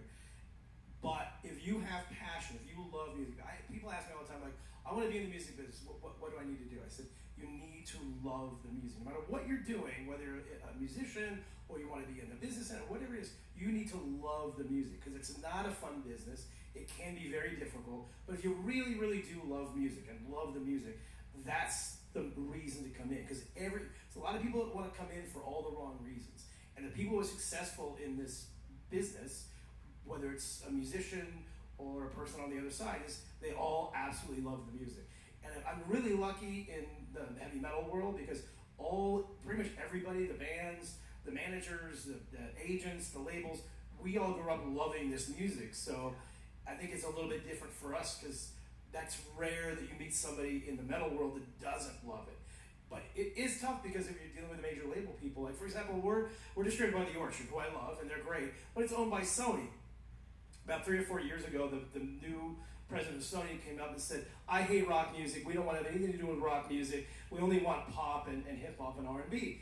I'm like, so I call up The Orchard people, do I need to be worried now? And they said, no, that we that part of it, they love it. The major label people don't. But that's the thing, is whatever label you're on, if they don't like what you're doing, yeah, you might want to look for a different label. Yeah, shelved. Ugh.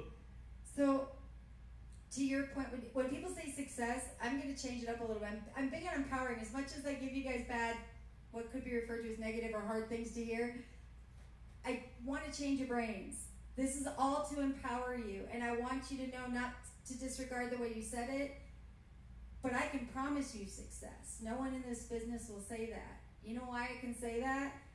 Because you're defining it wrong. What is your version of success for what you want out of this? I know what he's referring to is what most people are, which is, did you get #1 on Billboard? Did you get a record deal? You mean, did you get a glorified bank loan? Like, that means you're successful? So, define success for yourself and hold that as your marker. It doesn't matter what Billboard says. It doesn't matter what Ryan says, I say. What is success to you? And when you figure that out, I promise you'll get there. You know why? Because one thing that no business person, label, or anybody can change is music only lives because it touched someone. Do you know what the computers will never be able to do, and these rich people really hate to admit? They can never have money fix the fact that you are speaking to someone's emotions. You're in their heart. Their money can't buy that. They can promote till the cows come home, but it'll never, ever, ever make the music touch the heart the way that one made me have to talk to him for 5 minutes just from being in a room today. You can't buy that. So lean into it and know that emotion will always win. You can be successful. You will be if you define it right. And don't let any business, any of us even, don't let anyone get you off that track. Stay authentic, put your head down and go to work. It's not a popularity contest. Don't buy. Don't drink the Kool-Aid. Yeah, and it's also, I look at sometimes it's a marathon and not a sprint. Like we have a lot of bands who, you know, I felt at a certain time should have had huge gold records, and they never did. But they're still making music today. Some of these bands have been with us for 25, 35, 40 years, and they're still making music today. They're still doing well enough they can support themselves, and this is their job as a musician, and they never reach that high plateau. And a lot of times it might work out better, because if you can do this for 35, 40 years at a pace where you can actually get enough money, you can actually make a living out of it, that's better than just having one massive hit record. So like she said, success is defined in so many different ways, and I like to look at it like, hey, if your first couple records don't do what you think they should have done, keep going. As long as you have people around you that'll keep doing it, just keep going, because it can still work. To what you were just saying, I know a band that you would recognize their name, and they were on tour. I'll say this: they were on tour one year with the Counting Crows. Anybody in this room argue that Adam's done quite well? That band's been around a long time, and we'd all kill for that longevity. This opener that was with the fellow band on that tour, after a year, they went home with $15,000, over 170 dates. That's not per person. So now, what's success? Is it that tour? Did that pay your bills? Or is the person that he's referring to that I push, which is, who cares who knows your name? You have 30 loyal fans. You're fine. 30 is a magic number in this business. Find 30 super fans and feed them, because they are going to work for you 24 hours a day behind the scenes, feeding your music, feeding everything you're doing to everybody and their mama, because they're so excited about you and they feel what you have to say. Let them and feed it. Give them more content. Give them info. Give them shows. Offer to come play their anniversary party. Get to know them. Send them birthday cards, anniversary cards. What's their dog's name? You can live a lifetime off 30 super fans, I promise you. Brian, what are labels looking for that artists often overlook? I mean, we've talked about a lot of it, I think. So it's difficult because we're in this new world now, right, where it's very difficult for a brand new artist to get signed to a label, because, you know, we're looking at, not that we're the biggest label in the world, we're an independent label, but, you know, we're bigger than some other labels. So it's hard for us just to take a brand new band that nobody knows. So you got to build yourself up. Like Brian was up here, and the guys up here in the previous panel, like, get big in your city. And that's happened. We've sent so many bands that, whether it's from, Richmond, Virginia, or Knoxville, Tennessee, that became the biggest band in their city. And somebody from that city that we know, an agent or promoter, said, hey, you guys should check this band out. We checked it out. I was like, oh, wow, this band's really good. And they already have like a huge following here. And you kind of get that over all these different cities. But we've kind of switched around a little bit. And what I like to tell some of the younger bands is, like, get on social media. Like, do what they said before. Get on social media. Do what you can. Create fans. Find those 30 fans that you need. And just create something so when you come to us as a label, there's a story. It's not just like, hey, we're a band. Okay, we love your music. Now what? There's a whole thing now. Especially with social media, it's so important. That's been a game changer for everybody. And certainly for us, but you need to have a story because you're competing. And I'm not saying if you have 100,000 followers on social media that we're gonna be like, great, we'll sign you. It's like, well, no, you've got to have the good music too. But you do have to have some semblance of that. And we're looking for great bands, great music. It's helpful if you have a manager, an agent that's good. As much of the team that you can put together that you can on your own. And sometimes you may, like the way it is now. I'll give you an example of this band. Anybody heard about this band, Castle Rat? So they were this brand new band came from kind of out of nowhere. They're a heavy metal band, obviously. They were just out. We're out currently with them on a Martha Death Clock opening, but they put out a record on a pretty small label, and it got all this really big attention and started doing really well. And now they just got signed by Loma Vista, which is the same label that has Ghost. So it's this huge major label, and they just started on a smaller label. And we've done the same with so many bands that we've signed in the last 5 years where they put out one record on a small label, it became really big, and then we kind of took it over from there. So that's a good way to start, because there's no, like if you start with a bigger label, there's like, and you sell 1,000 however you however you figure these things out with streams and stuff, but you sell what's equivalent to 1,000 records. That's not really great for us because of all the stuff that we have to put into it. But for a small label, that's great, and then you start building a story. So that's a good way to start, I think. I just want to add to the label thing. I want to remind everyone, I'm not trying to give the impression that I'm anti-label or anti-deal. It has to make sense for you. Again, it's what are your goals, and it should be a conversation. I should be coming to him and saying, look, I don't have a lot. I've got 30 loyal followers, but I need what you can offer. You can get me on tour in a way I can't. We've been vanning it for 2 years. And here's our growth. Oh, where's your ticket sales? I don't have those, but you know what I can show you? I can show you that every time I go to the bar in Boise, Idaho, the bar sales go up 20%. Have a hustle mindset. And he's just saying, bring me something I can see and I'll help you if I can. Get creative. You're already creative. You don't need a hard ticket sale with your name on it to get someone's attention up here on the panel. Bring them evidence that you went to this city 3 times and every time you went, those bar sales went up. How do you get that? Give it a day and then call the venue manager and say, could I please get the bar sales for the night that I played? And can you let me know in that email what your average is for that night of the week? Wow. They're happy to do it. Takes 2 minutes. Keep a track record. Get creative. Think of something I'm not saying. Be different and make the business work for you. And these guys will talk, because you know what they know about that? That means people wanted to see you when your name came back around. Those increased bar sales weren't a fluke because you showed them 3 rounds. That's not a fluke. Now he's listening. All right, I might book you there now. That's just wild to me. It's such out of the box thinking. You know, sometimes when there's this advice of be memorable, be unique, be authentic, don't do what everybody else is doing. Sometimes I hear a very popular mainstream song, and I want to write a song like that. That song makes me feel good. I want to write it. We've wanted to write anthems, and so it's kind of challenging when you hear like, but you got to be unique, you got to stand apart. But then Jesse, you know, just that advice you gave right there is that being unique. Like, get the bar sales numbers and ask for the data, and that's a way to stand out in a crowd. Yeah, 100%. You can also write anthems. You can write hit songs. Just write them in your way, and not the way that it's already out there. Yeah, and essentially in agreement with what's being stated up here is leverage, and your leverage could look very, very different.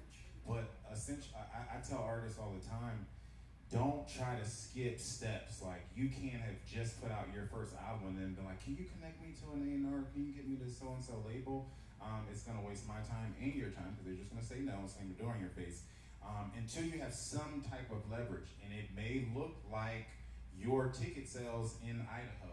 It may look like your streaming numbers on Spotify and iTunes. It may look like your Instagram following.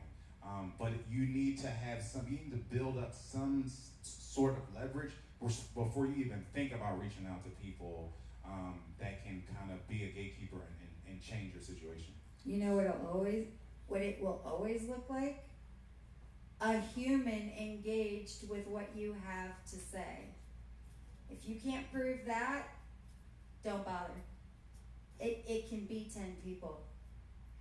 They're asking to see something they know a human did. And I'll give you one more hint, and then I hope you guys write to me with your examples of how you proved leverage. But super fans very easily turn into private events. I bet these 2 brothers could tell you stories. You're super fans, you invest in them, and guess what? Some of them own a company, some of them work for a company, and when that company needs to blow 50 grand on their holiday party, call my buddy Ryan. They're great. We love them. We've been following them for years. That company doesn't care. They're going to book them. They just need to blow 50 grand. Well, you just changed their lives. So what do you have? Now you can come to these guys and go, look, I don't have a lot, but I can show you my super fans. Every chance they get, they're booking me these gigs. Well, then they know, well, something's happening. If these super fans are choosing you to go hustle for, there's something here. Let's just poke around a little bit. That's a fact. I actually had a young lady who used to work for my management company when I was in college. She was a great, brilliant business mind, and then when she wanted to start her own pop career, and she kind of led her to, like, you know, performing and touring, and she wasn't, you know, doing crazy numbers, but she had this one super fan who turned into an investor. And one day she talked to me and she was like, Joe, you're not gonna believe this.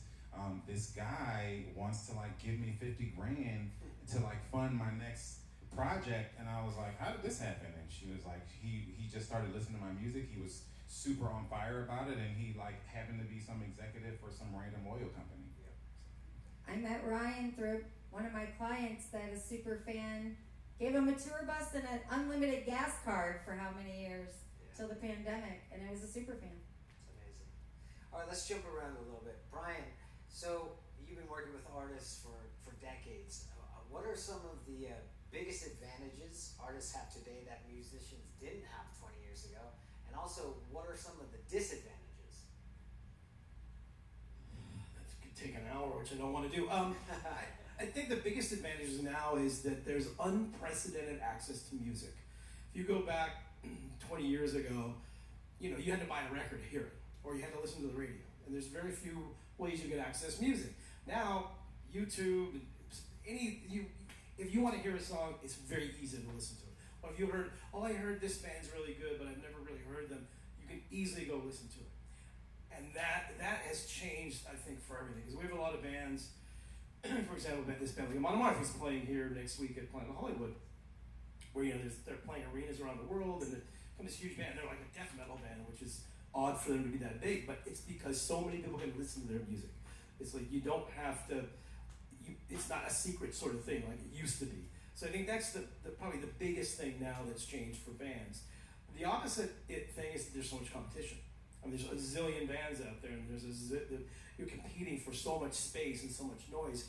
Even, like, there's not one place now where it used to be, you know, whatever it was, for, like, you had MTV or you had MySpace, so something there where they would be breaking bands left and right. We don't have that now.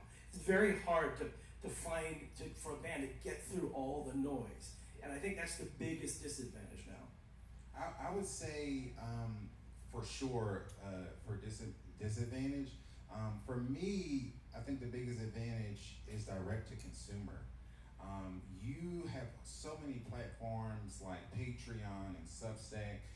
My wife and I, my wife and I, for our podcast, use an app called Buy Me a Coffee, where just literally, we're like coffee connoisseurs, but it's basically just another way for our subscribers to just, like, send us money. What's the name of the podcast? It's called the Connor's Couch podcast. Yeah. Ah, interesting. Yeah. But yeah, so it's been working really well for us, especially as a revenue stream outside of YouTube and Spotify and things like that.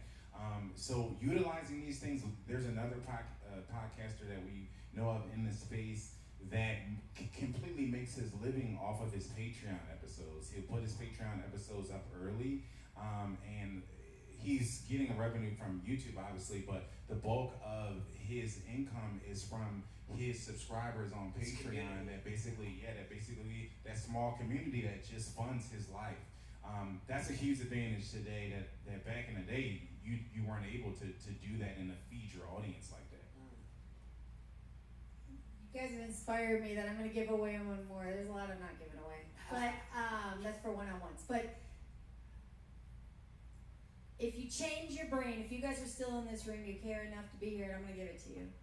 Stop looking at social media and things like Spotify the way you are. And if you can use social media as what it really is, which is a promotion of your art, and treat streaming as nothing more than advertising. Stop relying on it like that's where you release your music and that's what matters. It doesn't. I'm here to tell you. When you read the fine print, almost everyone gets $0 because you're not going to meet the metric to even get $1. So don't put your energy there. Treat it, instead of feeling negative, treat it as a promotional tool and act accordingly. and lean into the places where you can get value in your music. And if you need to know where those are, you can do one-on-ones with anybody because it depends on the person. But there are multiple ways. So just change your brain a little bit and understand. I'll give you examples. If you really watch, you're going to start seeing the patterns. People like Youngblood, Teddy Swims, Lola Young, I think is how you say her name. I can spot who's going to blow into the commercial space in the next 12 months from nothing more than what I see on their social media, because there's a formula. And that formula is they know exactly how to repetitively approach and feed that algorithm the same 10 seconds to death. And you know it's because the label knows the algorithm and they're about to blow. But they treat it like marketing.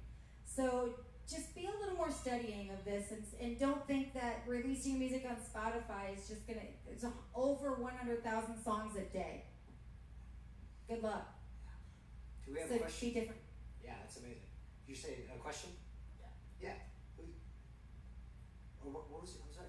Anybody have any questions? Oh, yeah, We've yeah. been Do we talking have for some a while. questions? Yeah, please. Uh-oh.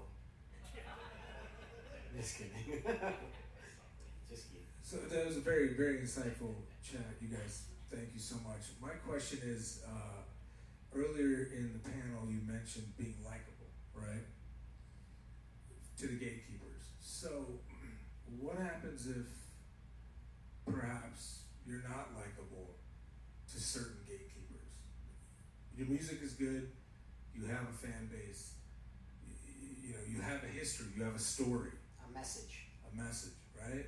But what happens in the sense when you kind of get blacklisted? What do you do then? Yeah, good question. That's a good question. What's your name, young man? I can't see you. That was the best. What a great Asking for a friend, by the way. Okay. I would say consistency, man. Like, I would say somebody told Jay-Z that he wasn't good. You know what I mean? One, I tell artists all the time, especially when I was getting, doing submissions and things like that, as a part of my day-to-day, I would always caveat it with, this is my opinion, right?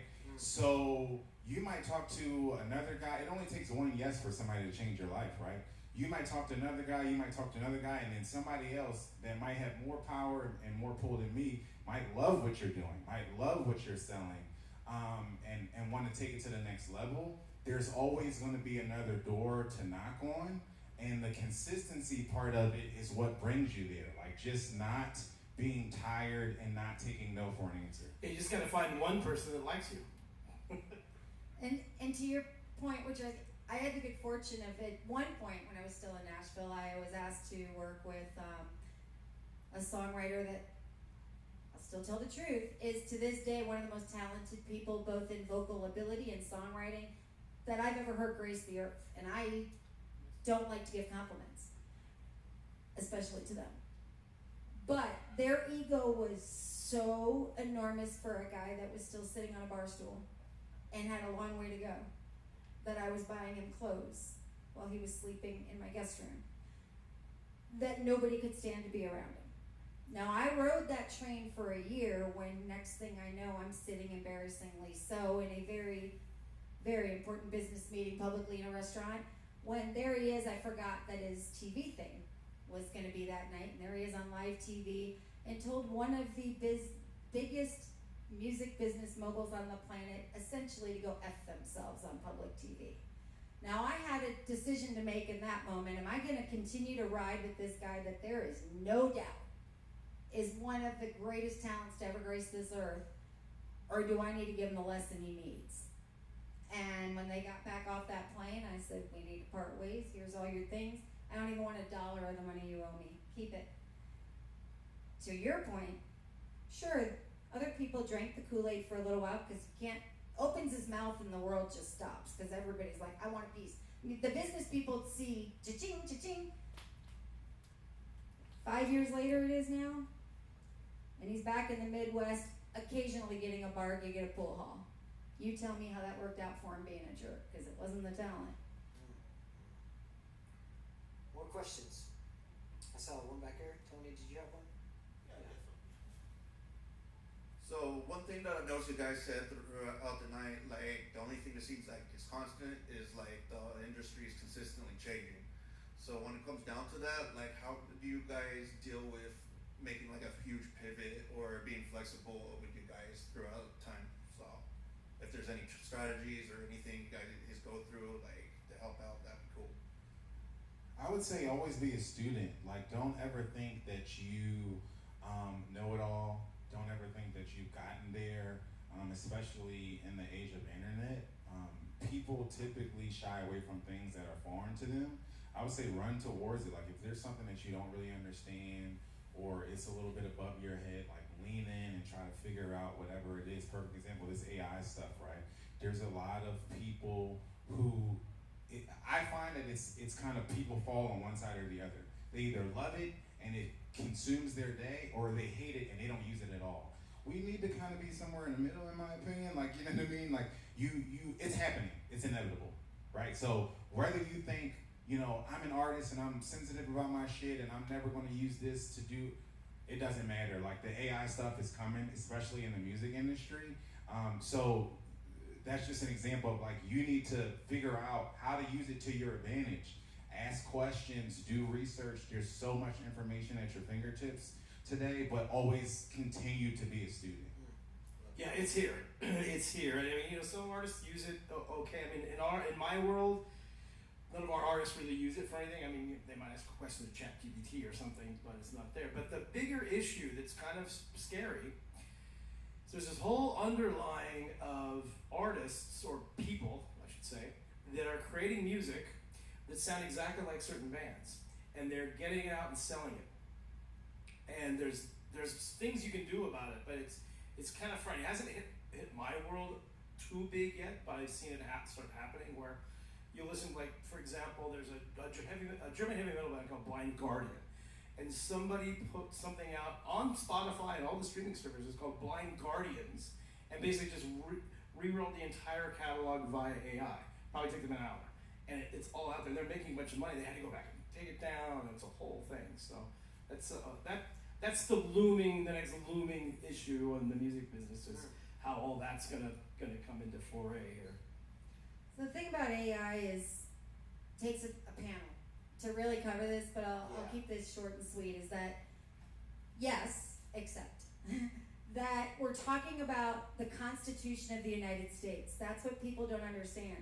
When you say AI, don't fight it, blah, blah, blah, what you're saying is ignore the Constitution. This is why it's such a hot button in the business, is because this isn't just technology evolving and going with the flow. This is, in order for it to be used, you need the federal government to change the language and copyright law that is built into the Constitution of the United States.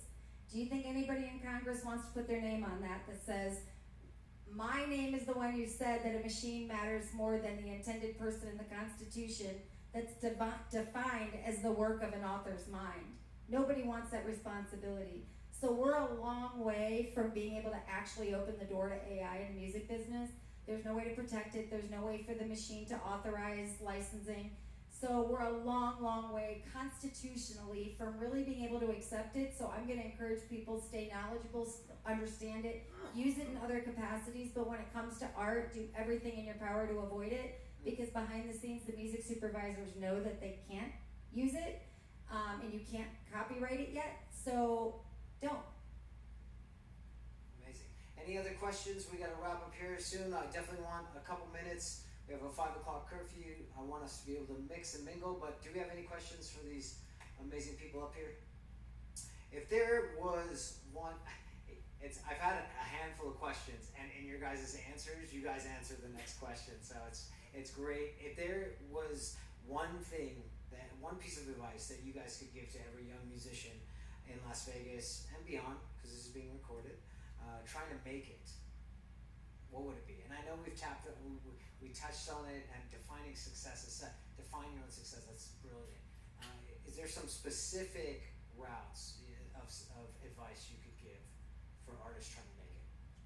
I would go back to, like you said, we touched on a lot here today, and this has been a great conversation, so thanks again for having me. Absolutely.